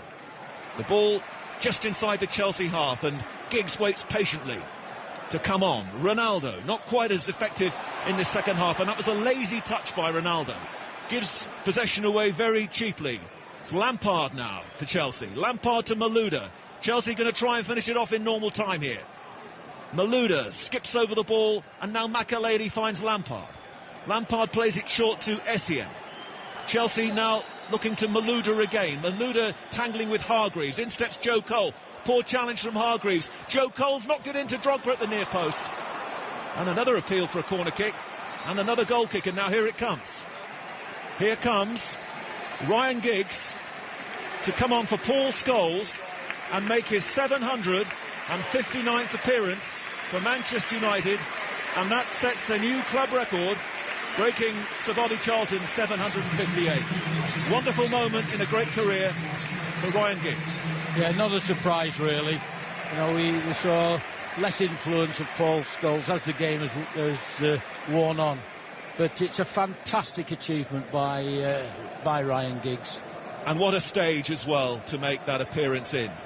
Here in Moscow, the Champions League final. We have 3 minutes to go of normal time. Probably a couple of minutes at least of added time, and then the prospect once more of extra time in a Champions League final. Brown into Rooney, and now Ronaldo, who's gone across into the centre this time and finds Hargreaves. Hargreaves helps the ball onto Carlos Tevez. Giggs is waiting for a piece of the action on the edge of the area. The ball is with Hargreaves. Rooney trying to stay onside. Goes to Carrick again. A lot of passing here from Manchester United, but Chelsea have got everybody back apart from Drogba behind the ball. United just playing it square, and now it's with Brown over on the right. Brown doesn't get the crossing. Instead, hits it back about 20 yards to Carrick. This is patient stuff from Manchester United, but it's not threatening, and they're now back inside their own half. Evra, very cautious, very cagey. One moment might settle it as Carrick threads the ball in, and it's an easy catch for Petr. Ryan Giggs has come on into a forward position, so it just leaves the two midfield players of Carrick and Hargreaves. I'm pleased in many respects because it means Alex Ferguson hasn't gone against his attacking principles, and he's coming out, and they've gone much more now into a 4-4-2 formation. Good strong headed clearance there by Brown of Manchester United. Chelsea don't clear it, and then Rooney topples over. Oh, the free kick is given his way. Not sure he had the ball, or anyway, the free kick is to Manchester United, who had just started to have a little more possession in the last few minutes, and now they've got the running of Ryan Giggs, who's just come on from the bench. The free kick is tapped to the far side of the field. It's Brown of Manchester United, and that's a high, hasty ball into the penalty area, which runs away for a goal kick to Chelsea. Yeah, Wayne Rooney turns round and shows his disgust to Brown there. Pointless, he said, and it is really, but as I say, you have the four forwards now of Ronaldo, Tevez, Rooney and Giggs, so there's some interchange going on as well, although Ronaldo has basically stayed on the left side. But I'd much rather see a Manchester United side playing like this. And just to underline for you here, with 40 seconds of normal time to go and the prospect of extra time as Ferdinand clatters in against Joe Cole, the game still continues. The linesman had got his flag up there, but now Joe Cole up against Rio Ferdinand, and the goal kick is given. I was about to say that it's actually now 25-1 in the morning here, so goodness knows what time we're going to finish if we have the extra 30 and possibly even penalties. Certainly, I mean, we were talking about this before, what would happen if it went as long as this. It's not the first time. We remember we spoke about the Liverpool game against Milan. 2 minutes of added time. 2 minutes of added time, and we're just into those 2 minutes now. Chelsea have the ball, and how ironic it would be now if Chelsea scored in these last 2 minutes after everything that happened in Barcelona. Chelsea still yet to make a change. They may have to, of course, add it in extra time. Chelsea have the ball, and the ball is in towards Joe Cole, but Ferdinand's head was in the way. Chelsea flick it down the left-hand side and away from Ashley Cole. And do you think, Graham, over the last 10 minutes or so, it has got more cagey as we've approached the end of the 90? Yeah, I think at the present time they're aware of the stage of the game. Nobody will want to commit an error. They'd rather see this go through into extra time, and it'll be very interesting to see the approach of either or both sides to that extra time period. And the fans who've been showing their tension really are now just revving it up again for their two sides in anticipation perhaps of extra time. It's Carlos Tevez. Tevez, one more chance maybe for Manchester United. Ronaldo to Evra, who just about keeps it in. Bit of magic finally from Ronaldo perhaps here. Ronaldo into the area, Makelele's waiting for it, and he's just knocked it straight out of play. And we've got 45 seconds of added time. Ronaldo receives following a United throw. Ronaldo's ball in towards Rooney, went an awful long way through the 6-yard area. Giggs came charging in as well. It's gone wide. It's a goal kick, and we've got about 25 seconds to go. Ashley Cole did very well there at the back post. The ball had whipped in. He wasn't quite aware of where I think it was Giggs was coming, but he had enough nous about him to let that ball go. 10 seconds of added time at the end of the 90 here in Moscow, where it is approaching 20-1 in the morning. 1-1 in the Champions League final. It's Michael Carrick who'll have to be quick. Down the centre towards Tevez. Across comes Carvalho. Gets in first. There goes the whistle for the end of 90 minutes. And we've been here before. Almost inevitably, the Champions League final, which was so hard to call anyway between these two, is going to need an extra 30 minutes. The goals so far tonight in the first half: Ronaldo after 26, Lampard approaching half-time equalised, United's first half, Chelsea I thought shaded the second half, and so we have an extra 30 minutes as a result of 1-1. Fergie straight into the middle of Manchester United, having a long old chat with Ryan Giggs and with Rio Ferdinand there. Avram Grant sort of wandering around as he does so with the Chelsea side. It looks to me as if it's the Chelsea side, you know, they're getting more treatment on their legs than Manchester United, who are all standing at the moment, just taking in fluids. Yeah, United are on their feet. All the technical staff, they've got people like John O'Shea and Darren Fletcher, of course, midfield players that can come on. It's noticeable as well in that last 10-15 minutes that Owen Hargreaves, instead of being over on that right-hand side, he tucked more in as a midfielder when Paul Scholes came off, just to give them that little bit of solidity, because Chelsea were threatening at times to get within touching distance. Lampard and Ballack shot getting towards the edge of the box. Chelsea, they've decided to take the route, sitting down, having a few massages, plenty of water. Avram Grant talking to Michael Ballack, I think it is, down there, isn't it, who's getting a few stretches as well. Quite forcefully he's doing now, going around all of his players. And, well, there's not an awful lot that they could do at this stage. And what do you do here? Do you have a little bit of a crack now, and then we go back to the cagey stuff for the second half of extra time, or what, Stan? I think that for Manchester United, it's trying to get ball retention. Chelsea by far had the best of it in the final 20-25 minutes or so, and I think that certainly in this extra period of time now, you'll see likes of Drogba reluctant to go chasing after central defenders, maybe taking a backward step 10-15 yards, letting them play along the back. Chelsea the same, so it will be very cagey. But this is again when people like Cristiano Ronaldo need to step up in that final third, do his magic. And at the other end, Joe Cole has had a quiet game, but again, just little glimpses that perhaps he could be a potential match winner for Chelsea as well. Well, there's the toss of the coin being made at the moment. We always have quite some time these days after the full-time whistle. Ryan Giggs obviously full of purpose, going over to the ball now, and very interesting this, isn't it? I mean, we talked all week about the shades of Munich, and 50 years on from that disaster, but 40 years on from Wembley and extra time, when Manchester United, of course, went on so well to win it. Absolutely, it's full really. I mean, Chelsea, of course, as well, winning that European Cup Winners' Cup against Real Madrid 37 years ago, pretty much to the day. All the fans here, like I say, it's hard to believe, isn't it? 20-1 in the morning. Well, 40 years ago, it was Manchester United against Benfica, the side from Portugal. Chelsea don't have a Portuguese manager anymore, but Manchester United may well have a Portuguese match winner. Alan Green. Well, a minute before half-time, I wouldn't have bet anything on extra time. Until that fortunate equaliser for Chelsea, you know, a double ricochet, ball breaking to Lampard, it was all United. All United. Certainly on the evidence of the first half, you thought it isn't going to go into extra time. Yet having said that, before a ball was kicked, I don't think coming into extra time has surprised any of us. I think that first 45 minutes certainly thought, well, there'll be no extra time here. But the fact that there is, I don't think is a total surprise. It won't surprise me if it finishes like this either, and we then have the business of penalties. Well, we're going to have a change. Kalou is coming on, presumably for Malouda. No, Malouda's there. So, what do you reckon's going to happen here? Kalou appears to be coming on.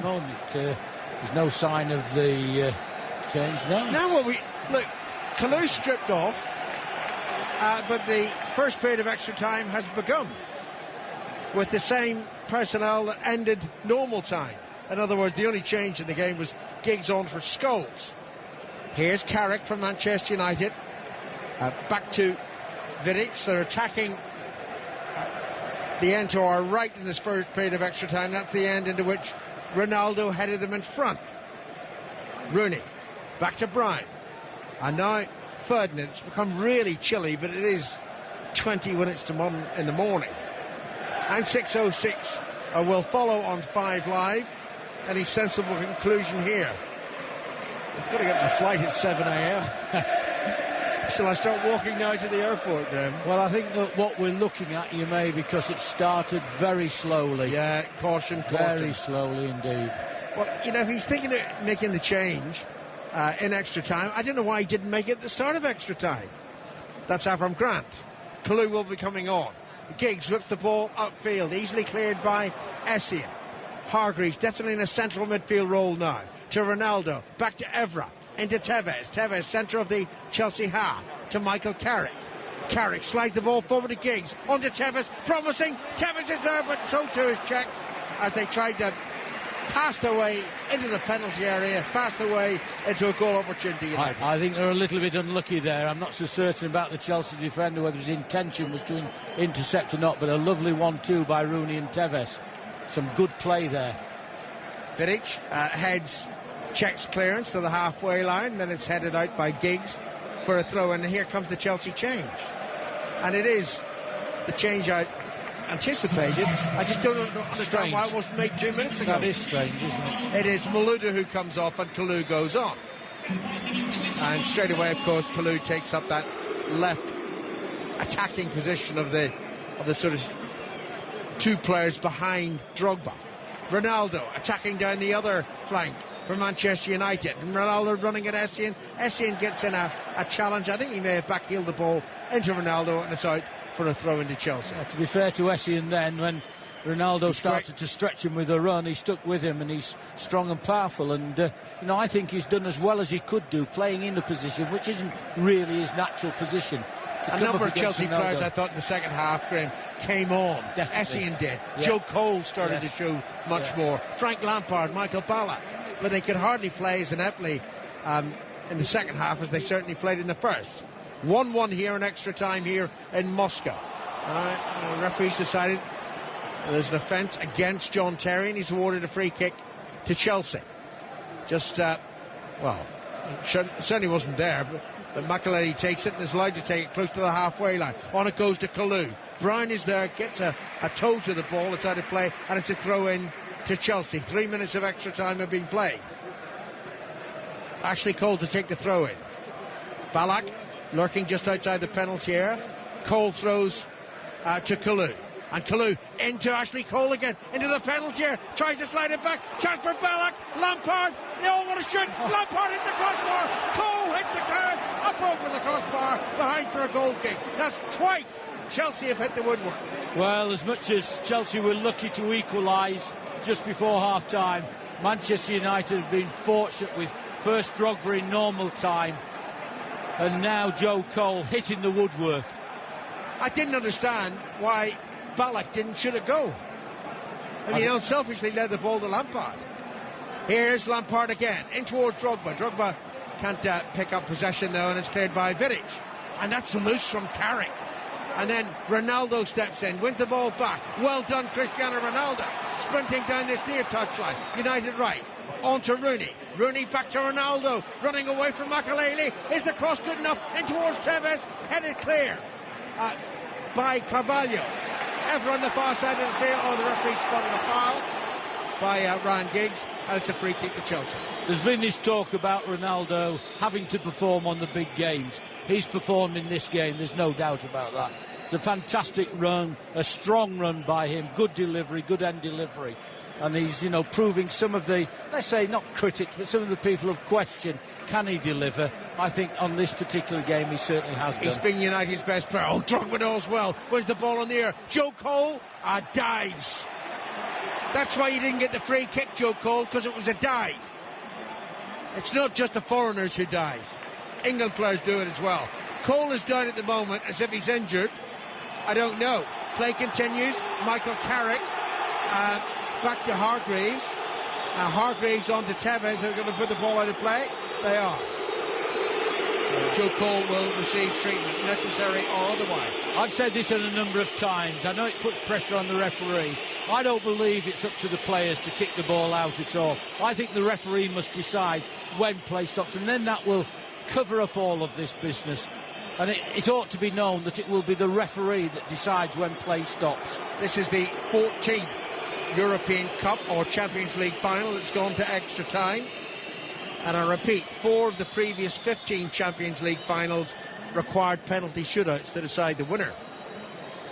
Famously in Istanbul, when Liverpool overcame AC Milan, and also back in 2000, I remember Mike and I were sitting at Old Trafford, AC Milan and Juventus.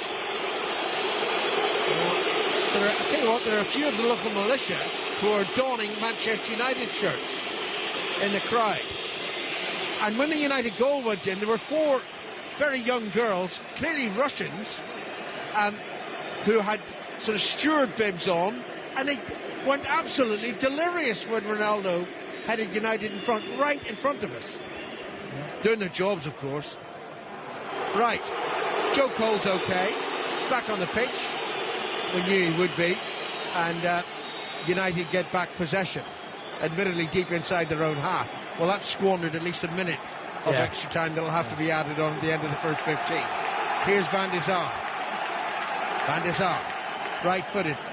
I'm just wondering if it's raining out there now. There are a few brollies that have been put up. In fact, I'm sure it's raining. Weather-wise, it's been a horrible day in Moscow. Grey, wet most of the time, and increasingly cold. Here's Carvalho for Chelsea, taking the ball well on his chest. Carvalho trying to run away from Tevez. Tevez did well, got in a challenge, won the ball. Carrick to Giggs, excellent pass to Rooney. Rooney then tackled by Ashley Cole, and Rooney was looking for support down the right side, and it wasn't forthcoming. Brown was too deep. Here's Kalou getting away from Brown. This is promising for Chelsea. Essien's in a great position. Play to Michael Essien into the penalty area. Oh well, it's knocked behind by Carrick for a corner. Essien couldn't really create the room for a shot on goal and didn't think of a pass to a colleague. But I'd say Essien there, he's done a 50-yard run to get up into possession. I mean, he's bombing up and down that right-hand side. He's very much almost like the midfield player. Wasn't quite able to get the finishing touch with it, but has still won his side a corner. Lampard from the right. Terry, Carvalho and Ballack wait. It's headed down by Carvalho, well wide of goal, and it's trundling behind for a goal kick. You notice this little ritual that John Terry has every time there's a corner for his team or a free kick near a goal. He always pulls up his socks. By the way, Nicholas Anelka's coming on. He's replacing Joe Cole. Joe Cole coming off, yeah. Substitution for Chelsea. Joe Cole. I'm sure he's not injured, Joe Cole. Just being taken off. Chelsea fans don't like to see Joe Cole taken off. Don't like that. But I wonder if this is a change of formation, or will Anelka just occupy that right wing berth? That's where he's going at the moment, away towards the far side. Same formation. So no change in the formation. So they've changed the 2 players, has Avram Grant behind Drogba. He's taken off Malouda and Joe Cole, and now it's Kalou and Anelka. And here is the said Anelka. Sure, he's not fond of a wide midfield position, but he passes it to Essien, on to Anelka. He tried to run it into the defender and win a throw, and he didn't, and it's out for a United throw, which is taken by Carrick. Nani's about to come on for Manchester United. Ball is back with Van der Sar. Well, we've had a couple of incidents, potential goals in the first period of extra time. My concern always is when it goes into the second period, they're so nervous, so anxious not to make an error, that we inevitably head for spot kicks. But what we're seeing even with Manchester United at the moment, they're playing very safe football at the moment. Here's Rooney, certainly not playing as a striker. He's wide midfield. Back to Ferdinand, on to Rooney again. He's on a couple of yards inside the Chelsea half. He hits it high, cross-field, right to left. Essien heads it away before Ronaldo can pick it up. But Evra picks it up. Great run by Evra. Is this the winner? Oh, my goodness, what a chance. What an opportunity for Ryan Giggs. John Terry. Shot, hit, I think, a defender and loops over the crossbar, but Giggs should have buried it. Absolutely right there, but I don't know whether it's hit him, whether John Terry brought off some great defending. I thought, Alan, I think John Terry got in the way of it more than Giggs hitting him with the ball. If so, it's fantastic defending. Yeah, but Giggs should have scored. 5 minutes to go in the first period of extra time. Giggs with a corner, left-footed, in swinging. Great defending that was by Didier Drogba. He was being fouled at the same instant. Vidic was trying to get his head to the ball, and it's a free kick. Here, we're just getting a replay of it. Evra, well, I don't know. I don't know whether Terry deliberately got his body in the way. Again, he got it away with his head, but it was weak from Giggs.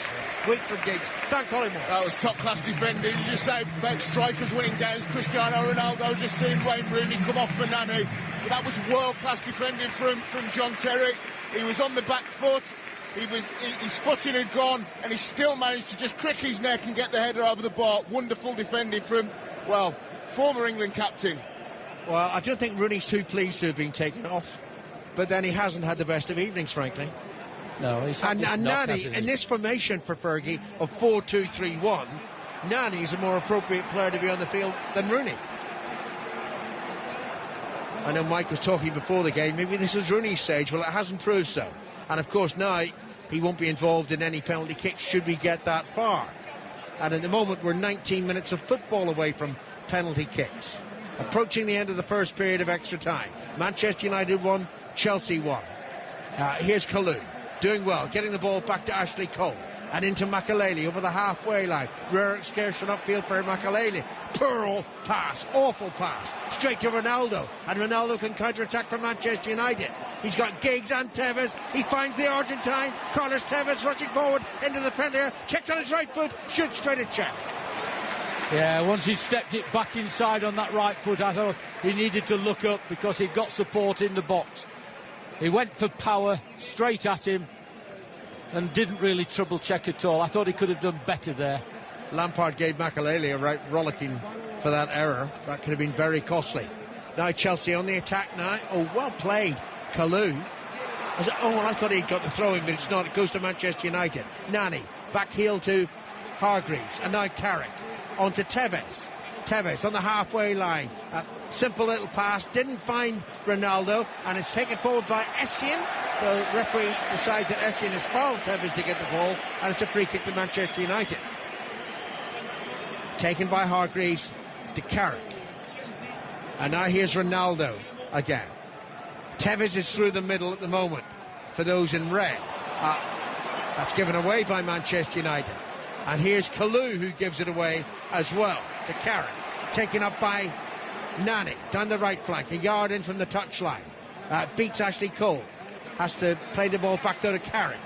Carrick on to Nani again. That was a handball by Ashley Cole. Spotted with the linesman and not given, and then Nani wastes it.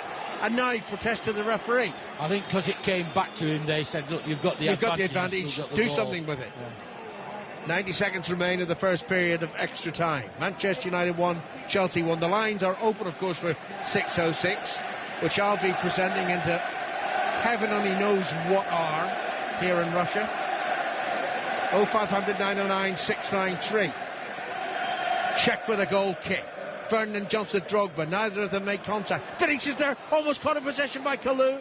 And then the linesman is flagged, I think, for foot up, was it? It was either foot up or he was trying to, his hands went up in the air and probably hit his hands there. Something like that. Either way, it's an offence. Still a risk, wasn't it? Yeah, he's a bit sluggish to get there, Vidic. Van der Sar with a free kick. A minute to go to half-time and extra time. You're listening to BBC Radio as well you should be. Here's Carvalho for Chelsea. A good pass to Kalou. Kalou turns and gets away from Brown again. Back to Lampard. Carvalho. Makelele. Well done, Makelele. Just skips between two United players. Finds Lampard. Lampard to Makelele again. Back to Ashley Cole. A very patient Chelsea. Not much time left, though, in the first 15 minutes of extra time. Dink pass in for Ashley Cole to Ballack. Out. And referee decides that Hargreaves is pulling Ballack back.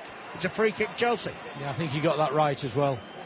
I think, he's been on the spot, hasn't he, all the time, Lubos Mikel, and I don't think he's got too much wrong at all. No, he's a candidate to referee the final of the European Championship. Mind you, that double-header with this one, probably unlikely. Here's Lampard with a free kick from the Chelsea left, right-footed into the penalty area, skips off the head of Brown, that's a corner. Brown jumped, but it was a tired leap, wasn't it? And we've got 2 minutes of added time at the end of the first period of extra time. Lampard gets booed by the Manchester United fans as he goes across to take this corner from the right. Now Anelka's there as well now. Terry played in high, and as Carvalho heads it down, and if Kalou had picked up possession as he should have done, he might have scored. Yeah, I think if Kalou had been a little bit closer into the goal instead of coming away from it, he'd had a much better chance to have got that the ball as it came bouncing off the ground, bouncing up. He wasn't able to get his foot on the end of it. Well, I know it's 3 minutes to 10 in the UK. It's 3 minutes to 1 o'clock in the morning here in Russia. It is almost Istanbul all over again for Mike and me, but that would mean penalties. Now Manchester United with a throw in deep inside the Chelsea half, into the second minute of added time at the end of the first period of extra time. Level with the edge of the Chelsea penalty, thrown by Brown to Hargreaves. They're very cautious now, Manchester United, aren't they? No one wants to make an error. Ferdinand to Nani, tackle and fairly challenged and beaten by Ashley Cole, and it's played upfield. There was a mistake there by Ferdinand, got away with it. Here's Kalou, and Kalou wasted an opportunity. He had both Anelka and Drogba to his right, tried to run through in his own and didn't get through in his own. Hargreaves for United, just over the halfway line, tackled by Lampard, ball breaks out of play, and it's a Chelsea throw-in. Yeah, I don't know what Hargreaves was doing there. He seemed to dwell on the ball, not being able to find a pass at all. There are a lot of tired players. Easy. A lot of tired players. The pitch has not been great. It may, if people are watching on television, they might think it looks okay, but it ain't. And we've had our final seconds of stoppage time, of extra time. And what are your thoughts, Graham? Still 1-1. Does it become even more cautious? I think it's likely to do that as well. There's always the incidents that we've just seen in that period, and it may be that a surprise shot actually gets the winner. We'll just have to wait to see. But generally, and the referee wanting them straight back on as well, generally these second halves tend to peter out and it runs out to penalties. Well, Balak's getting a rub down on his right thigh, and there's another Chelsea player lying on his back. It might even be John Terry, I think, the skipper. But Manchester United, as they did at the end of normal time, generally just standing up, which I think psychologically is a good move. Yeah, no doubt about that. There are a few Chelsea players sat down, stretching themselves. At the present time, the Manchester United players are there, but they're all being pulled back by the referee to start the second half of extra time. And to describe the second period of extra time, Mike Ingham. Well, I jokingly said this morning, Graham, why don't they just cut straight to the penalty shootout? Because there was always the possibility, I think, that it might come down to this. A whole season of Champions League football. We've got another 15 minutes, energy-sapping minutes here in the early hours of the morning in Moscow. And if we don't get a breakthrough, then once more it'll go to spot kicks. And Manchester United to restart playing from right to left. And it's Evra to Carrick on the halfway line. Carrick forward to Tevez. And of course now they have to think about, if they are to make changes, they have to keep their penalty takers out there. Wonder whether we might see Shevchenko coming on if it goes to a penalty shootout. Mixed results, of course, from him in Champions League finals from the spot. Giggs blocked though by Essien. Essien's stood up well, considering what happened in the first half, and now Anelka, who's hardly been in the game. Anelka now comes forward for Chelsea, and it's a good run from Anelka. He looked for Drogba, but Ferdinand clears, and Makelele and now Lampard, and that ball is sent wide to the far side, and Ashley Cole is galloping onto it. Drogba and Kalou in the area. Ashley Cole cuts the ball back to Lampard. Chelsea, remember, have hit the post twice tonight, and here comes Michael Ballack, and that's defended well by Ferdinand of Manchester United. Then the whistle's gone over on that far side by the referee. Referee, by the way, like the pitch, is from Slovakia, and it's a free kick to Manchester United. Yeah, I think probably it was Ashley Cole going in with his foot high there, and he's given the free kick to United. But I think he's had a very good game, the referee. It's handled it very well. Quick word from Stan. Yeah, just looking at the pitch, actually, it's starting to look quite dark in patches, isn't it? Players not able to keep their foot in. I think that it'd be a very, very brave man to pick the winner out of these two. Well, neither of these sides have particularly good records in penalty shootouts. But anyway, let's keep talking it up and maybe it won't happen. It's Vidic of Manchester United. It's 1-1. Extra time being played here. You're listening to BBC Radio. And it's Vidic of Manchester United with a rather tired ball. But he finds Nani over on the far side of the field. Nani's one of the two United substitutes. Nani bringing the ball in field, and now Carrick trying to pick a pass here for Manchester United. It's with Ronaldo. Again, the pace is very slow, though, from Manchester United. Hargreaves and Carrick again, but they're all back apart from Drogba of Chelsea. Giggs, but he can't get the ball past Essien. And Makelele now gathers it in once more. Makelele almost caught in possession there, and he was caught as well, accidentally, I think, this time by Patrice Evra. They know each other, of course, from the international side, and it's Chelsea's ball. Yeah, he just caught him there. I think that was an accident in that respect, and they get on. But it's all slow. Nobody's rushing to take the free kick. I think we'll see this, unless a chance suddenly presents itself. I think the game will gradually slow down. And it's Avram Grant at the moment in the technical area, as Chelsea knock the ball forward towards Drogba. Drogba's great power there, but in fact it's too much power for the referee. Manchester United have the free kick. Fans, Manchester United to our left, Chelsea to our right. Which end, I wonder, would they take the penalties? Clearance by Manchester United, and that's out of play, and it's quite flat at the moment. And the usual routine in these extra times is sometimes they try it on a little bit in the first period, and then as it gets closer and closer towards the end, they just about shut up shop, really. And now Vidic of Manchester United. Vidic to Ferdinand. 1-1. The goals came in the first half. Manchester United on top in the first half, Chelsea on top in the second. United give the ball away. John Terry's clearance, and free kick is given to Manchester United for the offside. Great clearance by John Terry to deny Manchester United in the first period of extra time. Again, almost at walking pace now. Vidic finds Carrick, who will shuffle forward and pick out Tevez. Giggs in the centre. No, it hasn't gone off a Chelsea defender, though the United supporters were certainly howling for a corner. It's a goal kick. Yeah, he tried to burst through between two Chelsea defenders. Ball hit him, really. Probably came off his knee, actually. Goes out for a goal kick. Both teams, to a degree, understandably looking tired now. There's no really oomph about the game at all, so people are just waiting, I think, for this game to run out.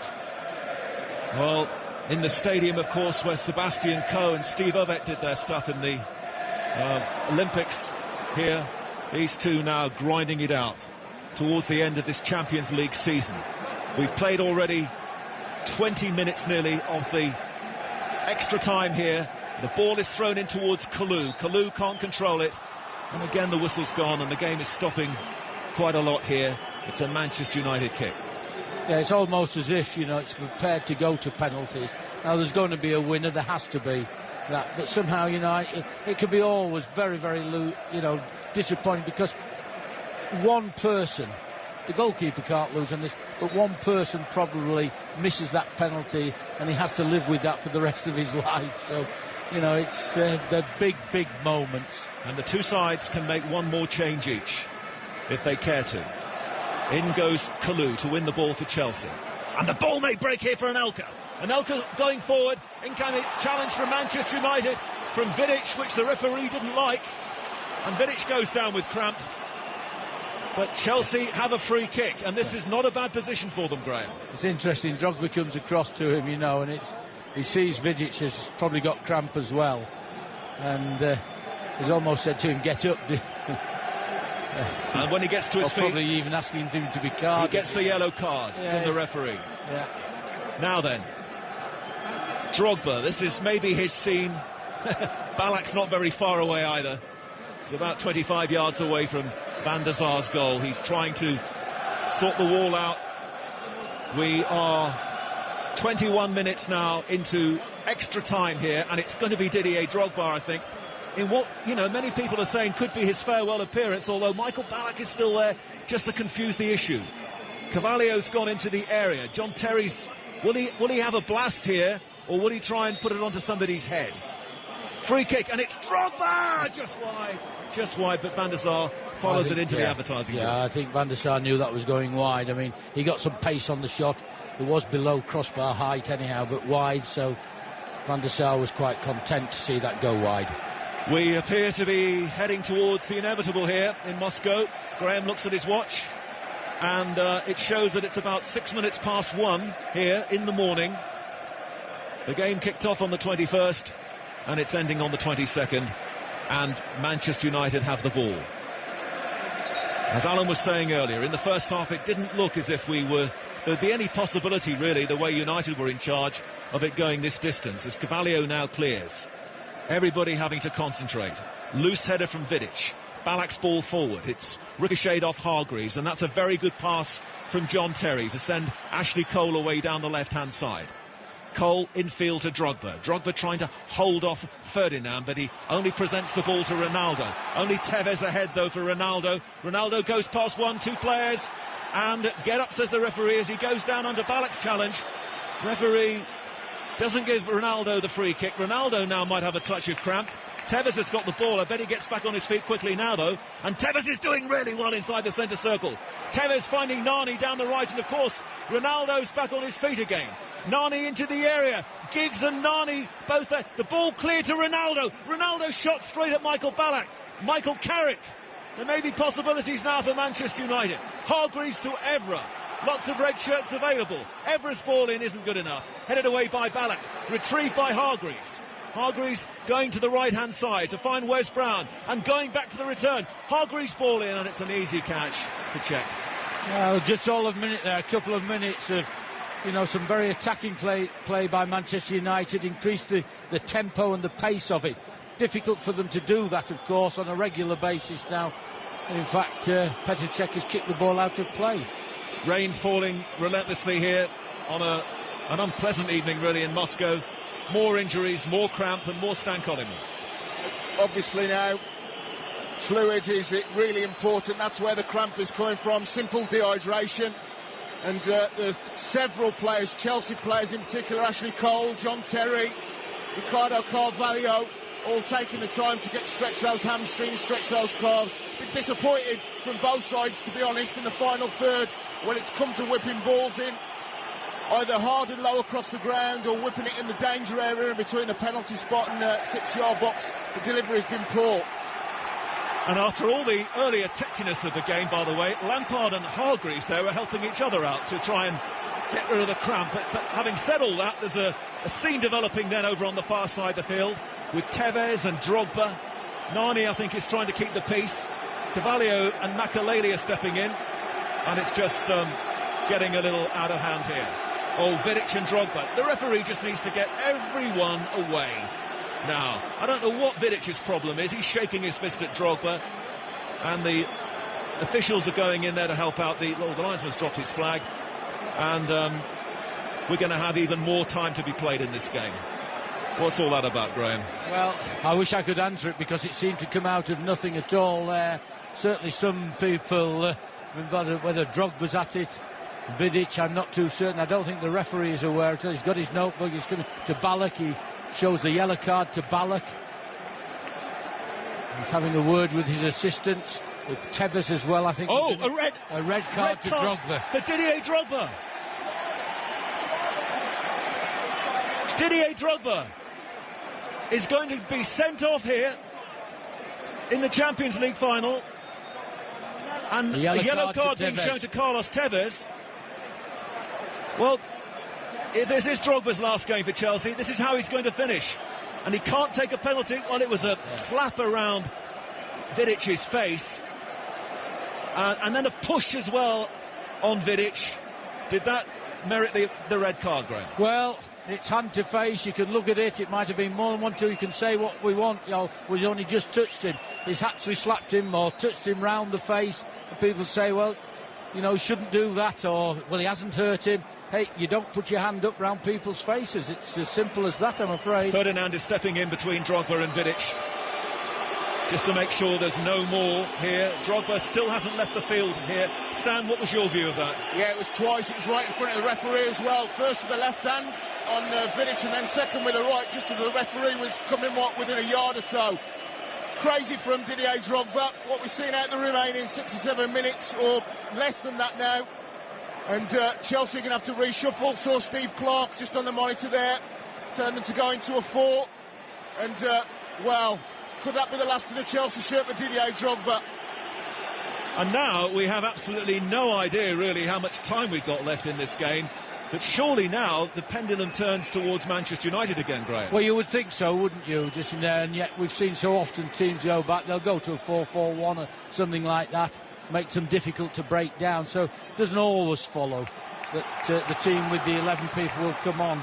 Ronaldo's been fouled by Essien. It's been there the whole evening, though, under the surface. Yeah, definitely. Bubbling away, hasn't it? All the time. And a yellow card to Essien. And so much for, respect the officials again here tonight. Yeah. It can't have looked good, really, around Europe. As Evra nutmegs the defender, Carvalho steps in. Evra seemed to follow through unnecessarily on Carvalho.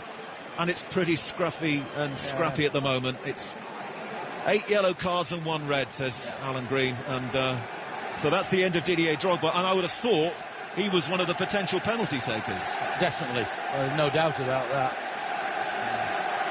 We hear the United fans over the Chelsea fans just at the moment. And we get a television picture of Roman Abramovich as well here. I wonder a ruble for his thoughts at the moment. As forward comes Owen Hargreaves. Can Manchester United now seize the initiative? But on the counter-attack, it's Kalou. There's no Drogba, of course, now. There's no target man to hit. Kalou's going forward and running towards the corner flag. Across comes Wes Brown.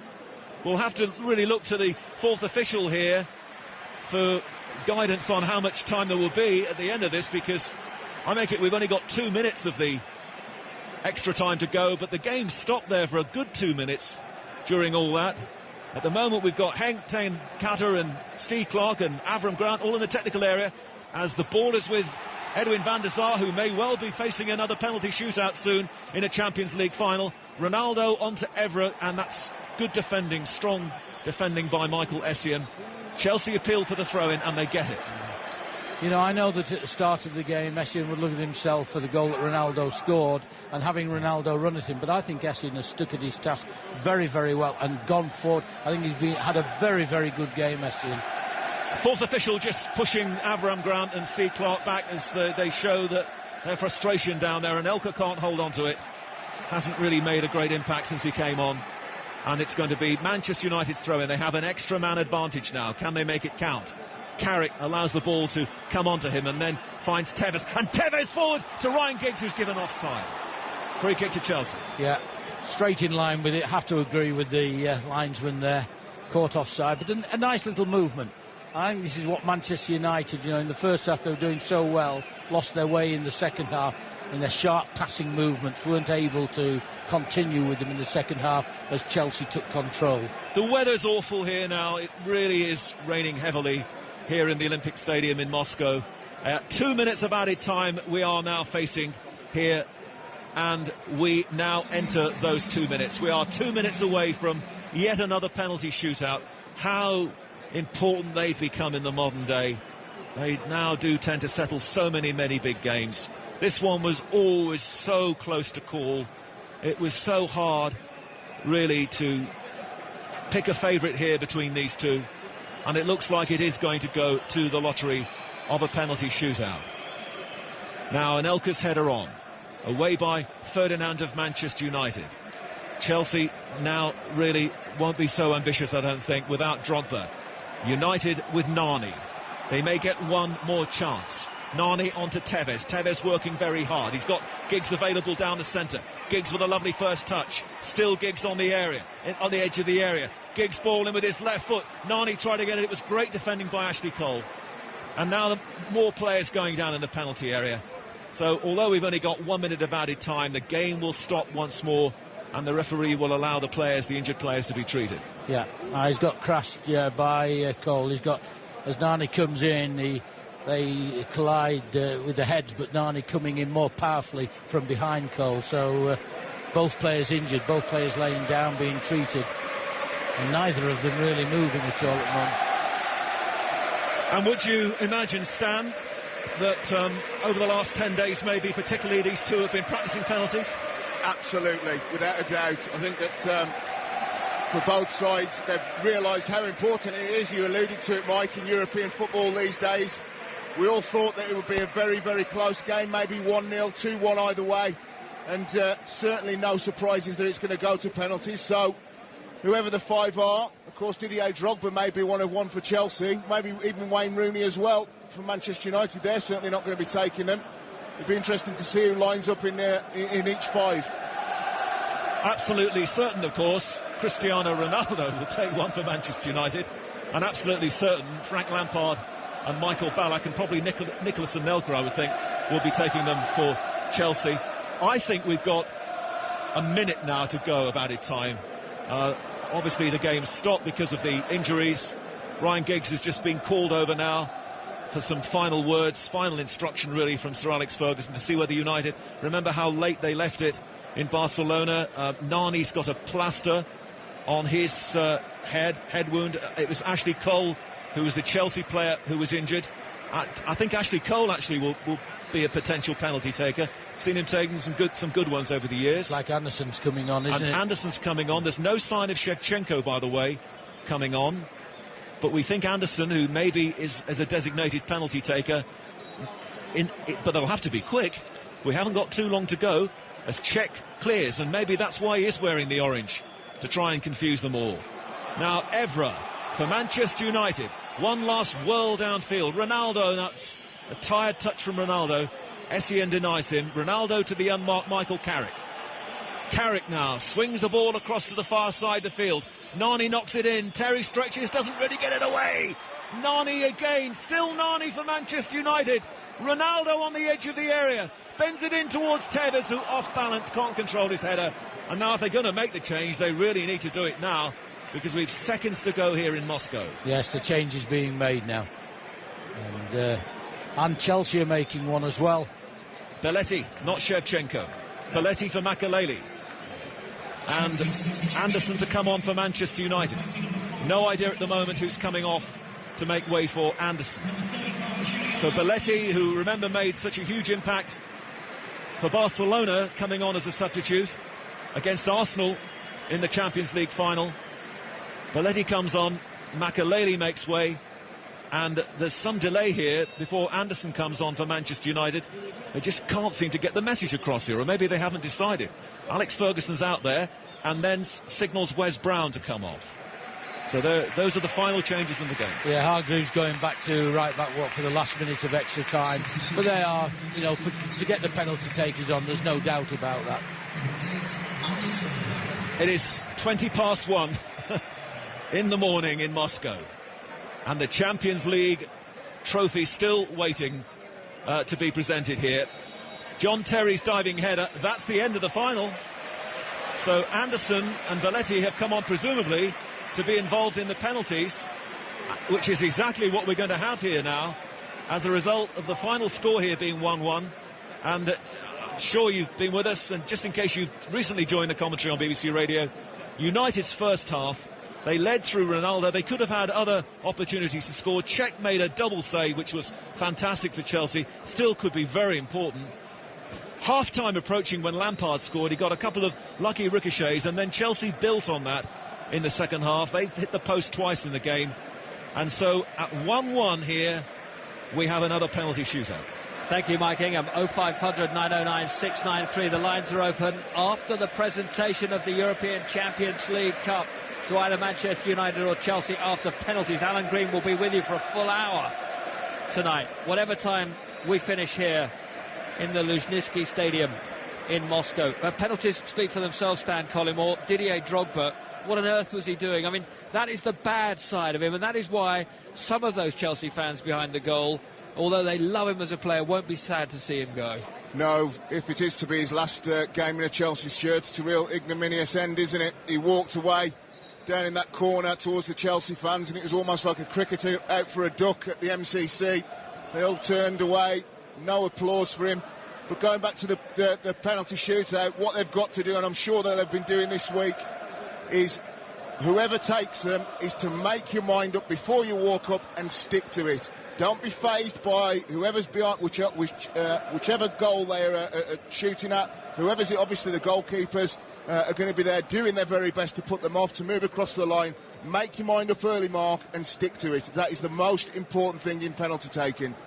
Drogba, of course, had the real chance for Chelsea. I mean, a terrific effort. I mean, it's about the only thing he's done in the game, that much. But he hit the post there. Yeah, very good backlift, very quick. It came to him and he was almost leaning back.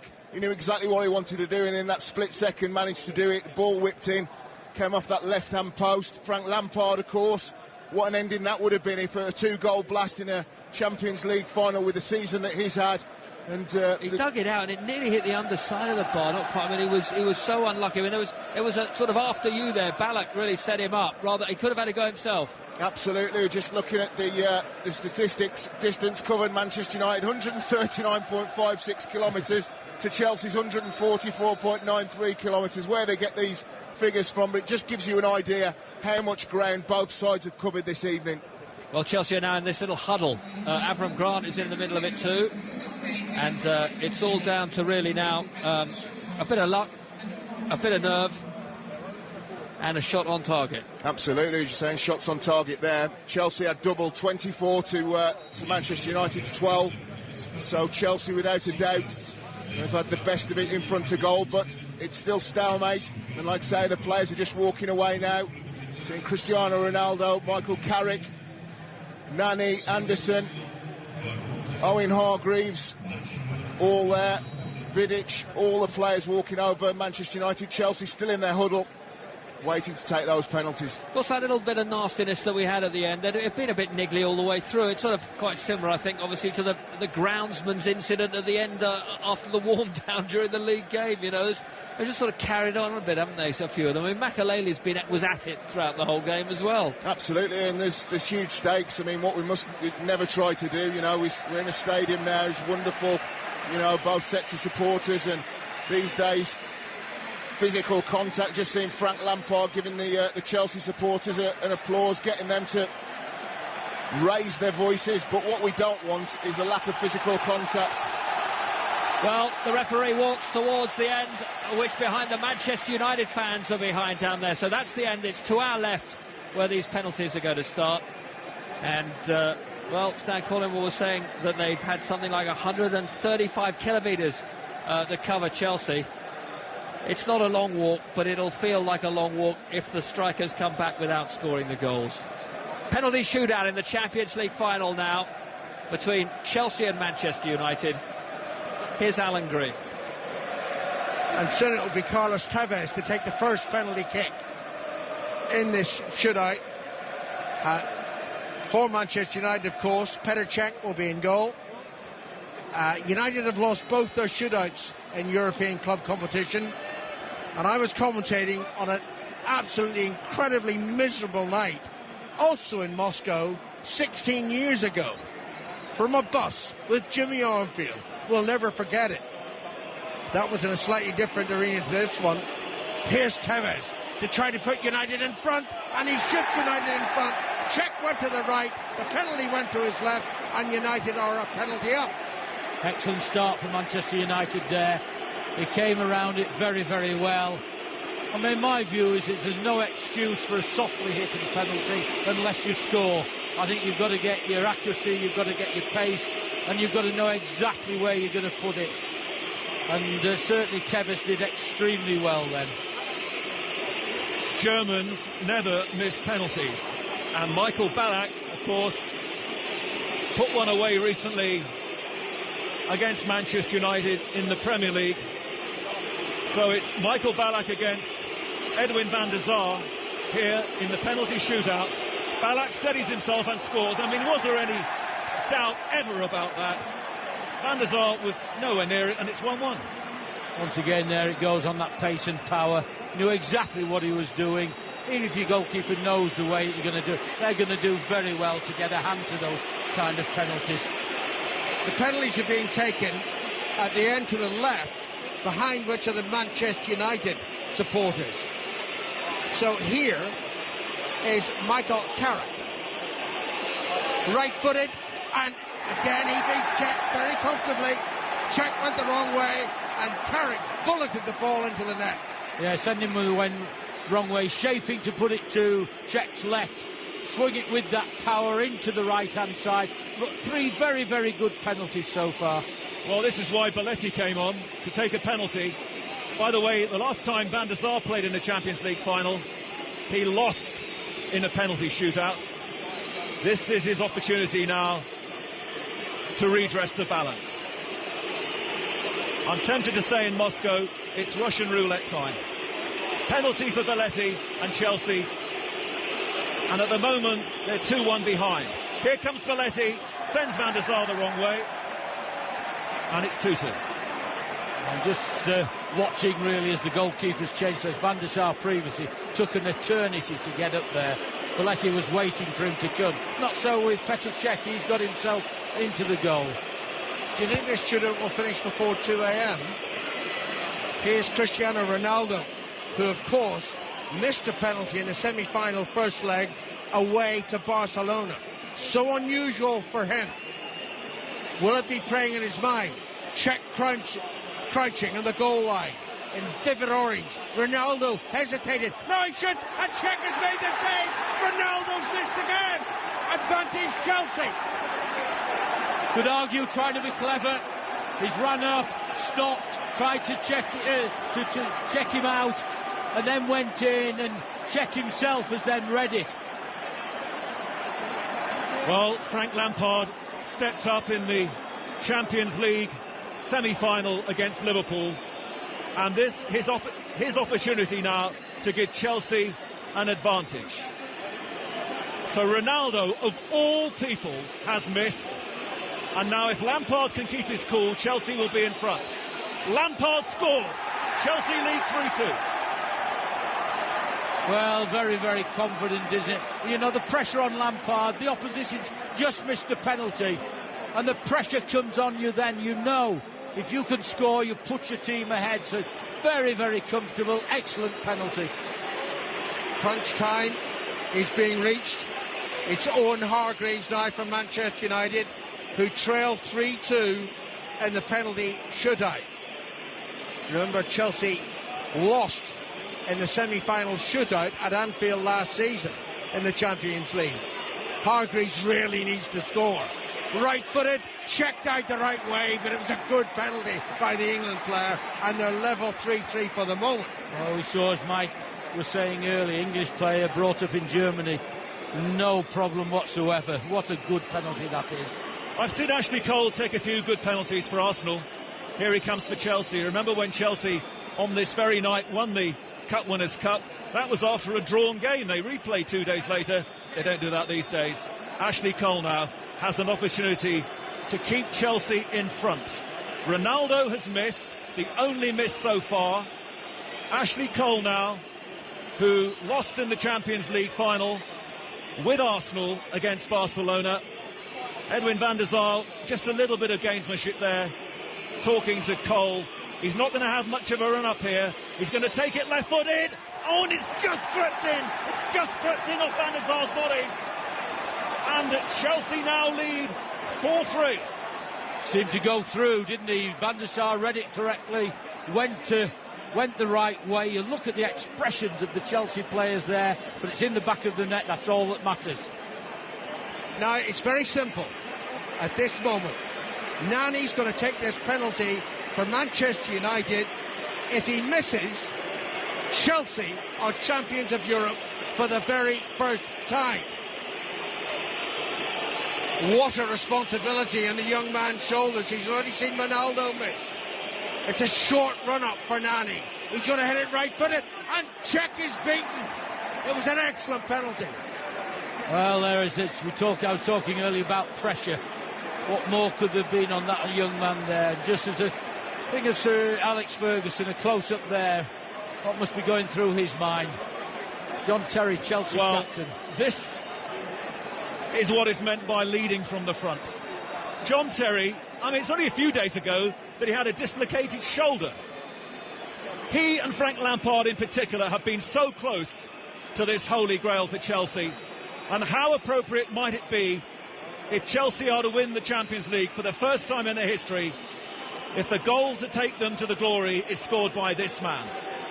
Their captain, fantastic. John Terry has put it wide.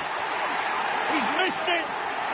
He goes down in the penalty area. That was the opportunity. It has not been taken, and Manchester United are alive again. I think he slipped, you know, just as he was taking it. Look, he does. His left foot slips away from him. And there we are, it's a miss. We've seen that happen before. But his left boot went away from him, it slipped away from him, and he's taken the ball wide. Torrential rain in the Luzhniki Stadium in Moscow.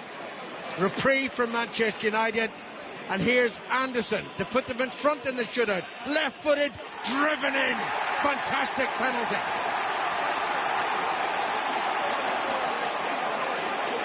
What a great deal of pace and power there. That was never good. On target, pace and power, certain goal. And how quickly things can turn around. Salomon Kalou wants to get on with this one quickly. He can't at the moment because Van der Sar's not in his goal.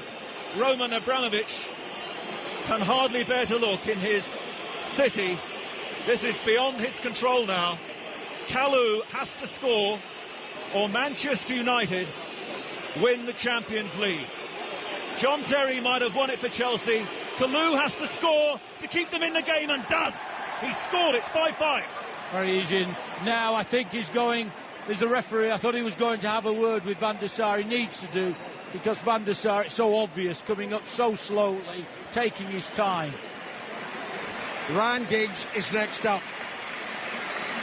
Well, the old man of this Manchester United team, setting a record number of appearances for this club tonight, surpassing the record previously held by Sir Bobby Robson, or Sir Bobby Charlton.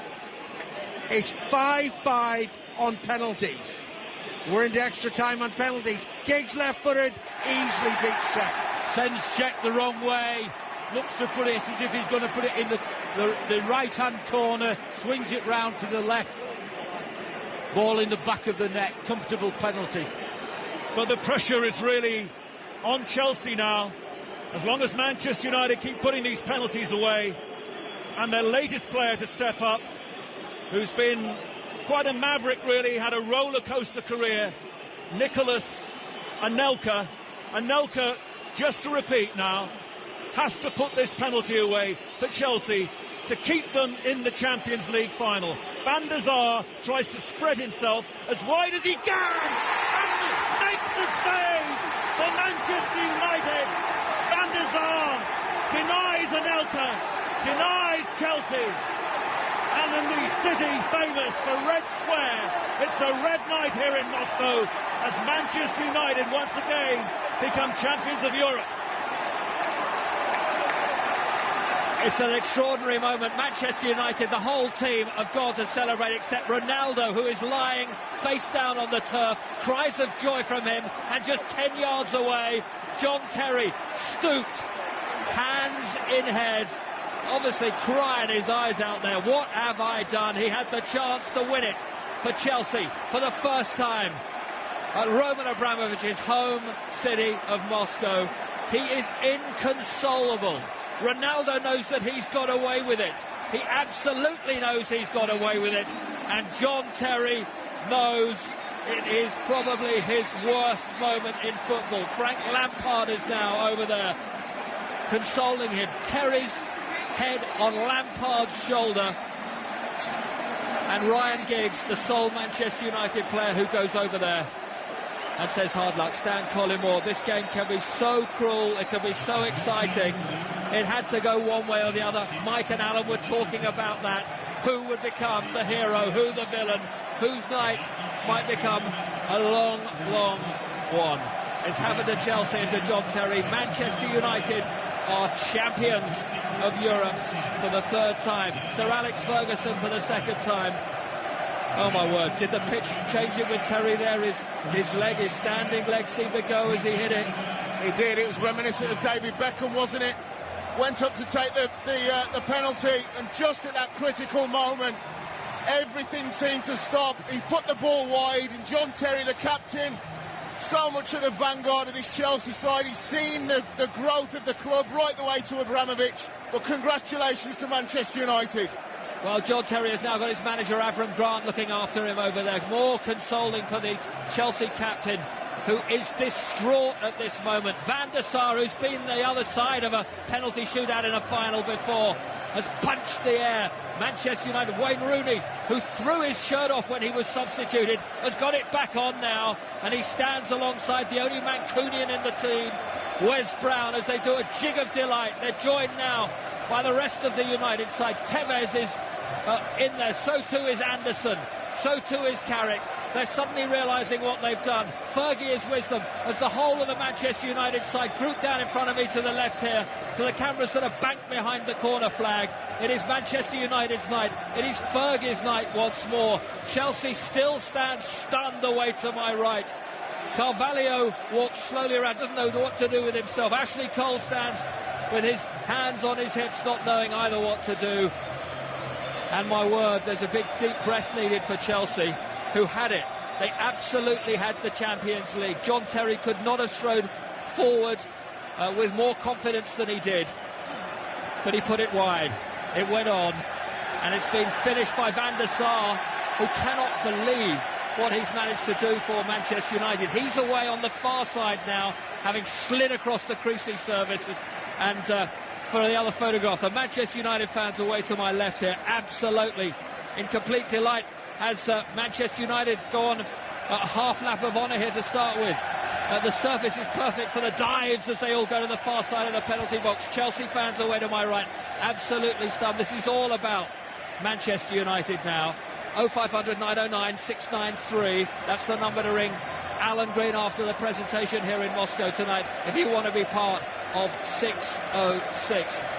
Well, it's penalties in the end. It's more than just a final. It is a knockout final. It's been a long road for both of these sides. But Sir Alex Ferguson, with what is really his third Manchester United team, has finally taken his second Champions League title. Absolutely. I think there's been 16 managers that have done this with two championships to their credit. He's got one more. Just wonder whether that'll revitalise him. Obviously, they're chasing Liverpool in terms of championships, 18. And now Bob Paisley's record, he stands out on his own in this tournament, having won 3. Wouldn't surprise you at all, would it, if Sir Alex Ferguson wakes up in the early hours of the morning and wants to attack that task in hand. Just seeing the Manchester United players, it's been a long old season, but pound for pound for me, they've been the best side in Europe. And having won the title last year and regained it, it is lovely to see a team that has won their domestic title to go on and rightfully be crowned as champions of Europe. Balak's in tears. It mattered to him. He's shown coolness throughout his career, but he's overcome with the emotion tonight as well. John Terry still inconsolable. He is in all sorts of agonies. Steve Clarke has been trying to sort him out there, and the rest of Chelsea have this agonising wait now as Manchester United will make their way towards, I'm so pleased to say, is the proper way to present a cup of this magnitude.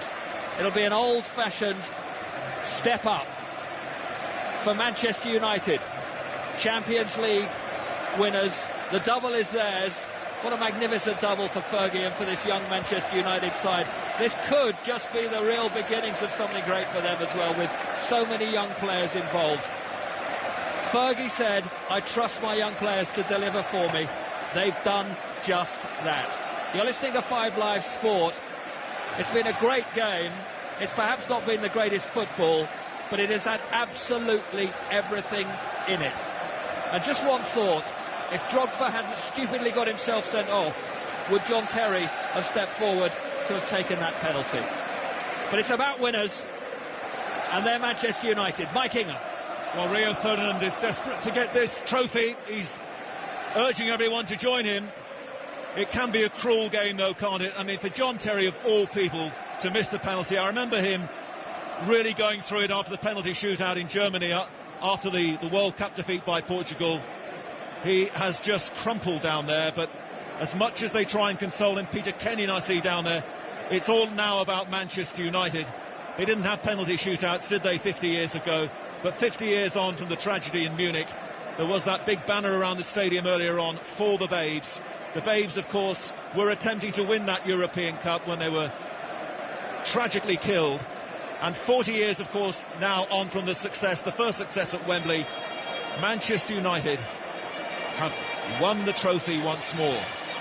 They will walk up the steps where they will be received by a great former player himself, Michel Platini, won the European Cup with Juventus. Edwin van der Sar, who was on the other end of it, as Mark was saying, the last time he played in a Champions League final. He lost in a penalty shootout. First of all, though, the officials are going to go up. And Michel Platini's waiting for that big trophy. That big trophy is there. And we think that a combination of Ryan Giggs and Rio Ferdinand, it takes a bit of lifting this trophy. We think they will be the men to lift it. Ryan Giggs, on the night that he breaks Sir Bobby Charlton's record, climaxing a fantastic career, and Rio Ferdinand, who was the captain tonight at the start of the game. So Ludos, Mikel and his officials get their medals. Manchester United wait for their final instructions. Edwin van der Sar sticks his tongue out at the camera. Nani's doing all sorts of jigs down there. And the Chelsea players just have to stand in the torrential rain down there and wait. And all the Chelsea fans are still in the end away to our right, just to say goodbye and thanks to their team for the season. Sir Bobby Charlton, whose mac is splattered by the rain down there. Sir Bobby Charlton hugs Rio Ferdinand, the Manchester United captain, as they wait to make the walk. Wembley 1968, the drama of 1999 against Bayern Munich in Barcelona, and Sir Alex Ferguson maintains his 100% record in European finals, beginning of course with Aberdeen, and now very much so with the team that may be considered now to be his best at Manchester United. I just want to tell you that what Fergie has said tonight is exactly that, Mike, because Manchester United just waiting really with a guard of honour for Chelsea, the losers, I guess, to come through first and get their losers' medals. Not that they'll want them. Fergie has said we deserved it. We had the best chances in the match. In extra time we got better. It was a fantastic achievement. He thought it was a good game, and when asked, he said yes, this is the best United team ever.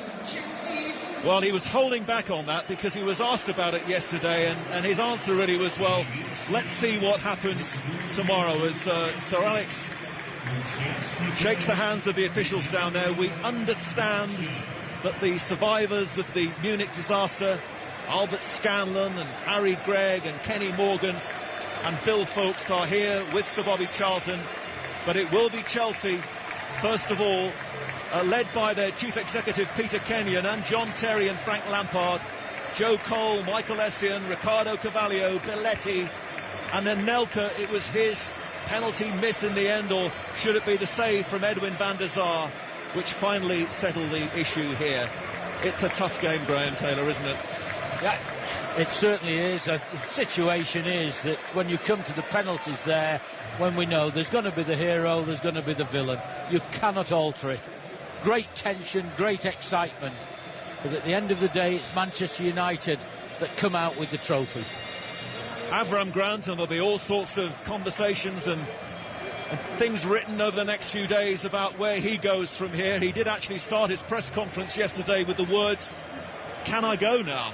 Well, I think that might be one of the questions that'll be asked now about him, as Peter Kenyon receives a shield from Michel Platini. There'll be some consolation for John Terry, but no words really. Stan Collymore, as you can join us as well now, watching these pictures of an emotional John Terry. There's nothing anyone can say. I mean, Bruce Butt there is putting his arm around him, one of the Chelsea directors, but John Terry completely disconsolate. He's a very proud man, John Terry. He loves this club. He's been here since, well, the very beginning of the revolution, really. And just as we see in the losers' medals being given to the players, they won't count for anything. They'll find their way into the back of a drawer. But a poignant moment for me was Bobby Charlton going over to Rio Ferdinand and just tapping him on the chest. And you can imagine him saying, enjoy this, because these moments, whoever you play for, whether it be Manchester United, Chelsea or whoever, don't come across very often. Two players just receiving runners-up medals for the second time in their careers, Ashley Cole and Michael Ballack. I mean, that's not really Michael Ballack's scene at all. He wanted to win that more than anybody down there tonight. And Avram Grant as well, who's soaked to the skin, also gets a pat and a word from Michel Platini. Chelsea, who have come close, of course, since the Abramovich era began, the semi-final defeat against Monaco, the semi-final defeats against Liverpool, the Manchester United players at the moment are forming some kind of guard of honour and patting the Chelsea players as they retreat, and they will go across to their own fans, Chelsea. But the stage is about to be Manchester United's once that final Chelsea player has come. In fact, it's going to be Avram Grant who makes the long walk finally. Remember his emotional scenes going down on his knees at the end of that victory over Liverpool at Stamford Bridge. Well, now Avram Grant departs the scene, and it's going to be all about the team in red and the unbelievable Sir Alex Ferguson, really, who, let's face it, a few years ago was on the way out of Manchester United. The legend goes that it was his wife, Cathy, who talked him out of premature retirement. And the fact that Sir Bobby Charlton is down there, I'm just wondering, you know, whether he may go up ahead of the queue in the way that Peter Kenyon did. But let's not prejudge things here. Graham Taylor. Yeah, I mean, when you see Sir Bobby Charlton there for, you know, people of a certain age, which includes myself, it's a great fee. I mean, fantastic. But as Sir Alex says, we're in the present now, and he says this is the best United side that he's had. Here we go. Rio Ferdinand has a white towel draped around his shoulders. Manchester United starts their march up the steps to Michel Platini. That big trophy with the big ears, the big handles, is waited to be lifted, and it is. The hero from 1968, the Munich survivor, Sir Bobby Charlton, who will lead Manchester United up to the rostrum there. And just how moving and appropriate is that? Manchester United is the big flag being raised away to our left. Manchester United's great, great knight of the realm, Sir Bobby Charlton, on the night when Ryan Giggs has gone one appearance better, followed by the Footballer of the Year, and maybe this year's European Player of the Year, Cristiano Ronaldo. There's a big embrace between Sir Bobby and Michel Platini. Bobby Charlton is in fact urging Michel Platini not to put the medal around his neck, but he's got his shield and he's got another hug. And now Cristiano Ronaldo, who got the show on the road here tonight with the first goal, he receives his first Champions League medal. Edwin van der Sar gets his second. I can see Patrice Evra lining up now, having missed out with Monaco. He's going to... There's a big hug now between Cristiano Ronaldo and Sir Bobby Charlton. The past, of course, and very much the present. And Sir Alex Ferguson, hair plastered by the rain here. This is what he's all about. Winning the trophies. Ryan Giggs shakes his... It's going to be that combination again that we saw at Wigan of Rio Ferdinand wearing the yellow armband that says C on it, but also Ryan Giggs, who will step forward to win the Champions League for the second time in his career, to add to those 10 Premiership titles. They're right at the end of the queue, and ahead of them is Sir Alex Ferguson. There's a huge big beam on Rio Ferdinand's face. Goodness me, you know, next week Rio Ferdinand and John Terry are meeting up to play it with England, Stan Collymore. I mean, how difficult is that going to be for these United players? Do you know what? I think that both of these players have come of age. They'll shake each other by the hand and wish each other all the very best, and that's how it should be. The medal placed around Rio Ferdinand's neck, the medal placed around Ryan Giggs' neck, the big mosaic from the United fans away to our left in red and white before the game spelt the word believe. And now they really do, as Michel Platini presents the Champions League trophy for 2008 to Manchester United, to Ryan Giggs and to Rio Ferdinand, United champions of Europe for the third time, and they have done it for the Babes. Mike Ingham, Alan Grigg, Graham Taylor and Stan Collymore, your commentators on 5 Live Sport in Moscow tonight. We're getting well into the morning. 6:06 will be with you in a few minutes' time. Graham Taylor and Stan Collymore are with me. Sir Alex Ferguson has achieved so much. Is he going to go on now to achieve even greater things? Yes, it's as simple as that. He ain't going to stop now. When is he going to stop? It's interesting, the 2 trophies he's won. You know, your Bayern Munich, last kick of the game, swings it round from 0-1 down to 2-1. Here, you're going out via penalties. Miss, you win it by penalties. I mean, and not just the penalties as well. I mean, it's inches always in this game, as you both well know.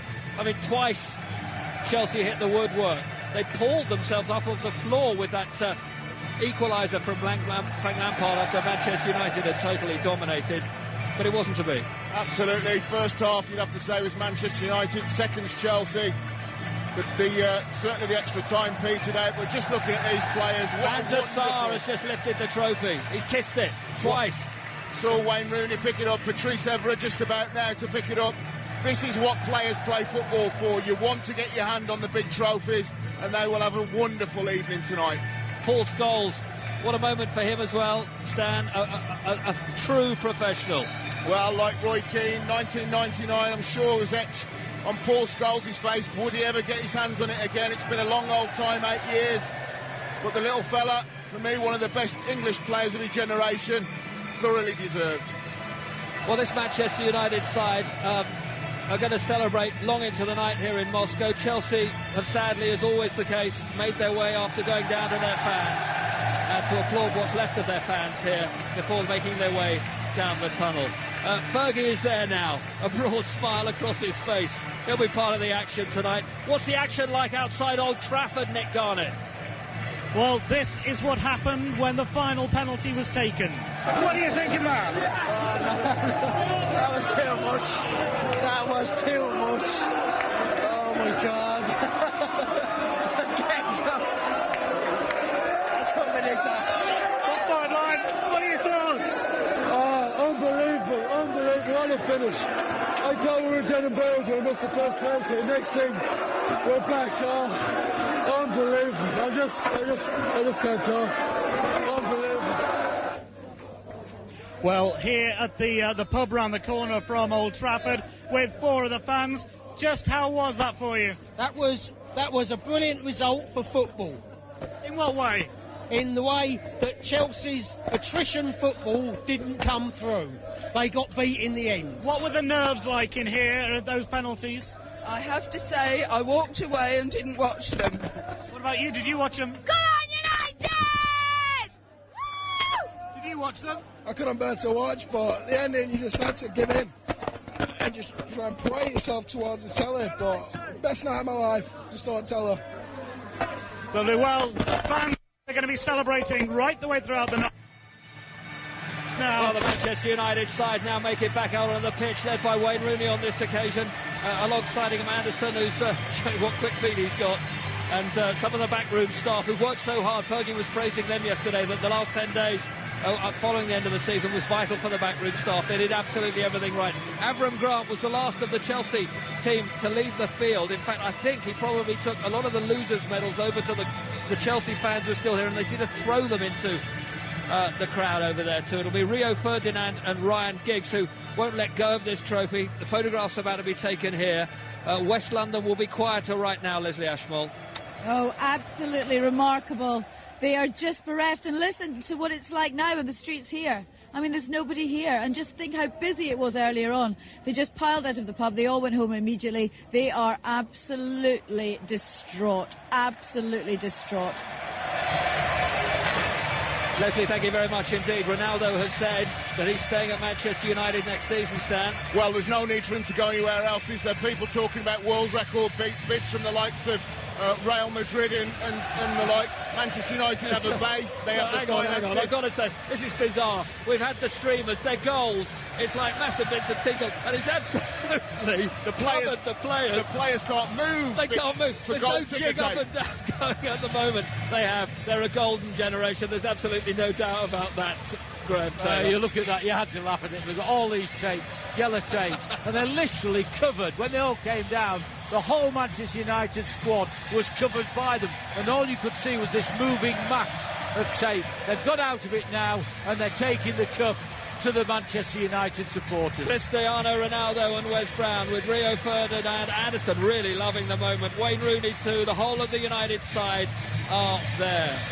So in life there's sympathy, as there is in football sometimes too. 50 years on from Munich then, Manchester United have won the Championship of Europe. I remember on this year's 50th anniversary of that terrible disaster, the surviving goalkeeper Harry Gregg spoke to me about the future. He didn't want to look back, he wanted closure. And I guess tonight, this current Manchester United side have given him and the other survivors and the surviving relatives just that. They can close a chapter, they won't be forgotten, but Sir Alex Ferguson and this current Manchester United can now open a new chapter for this extraordinary football club.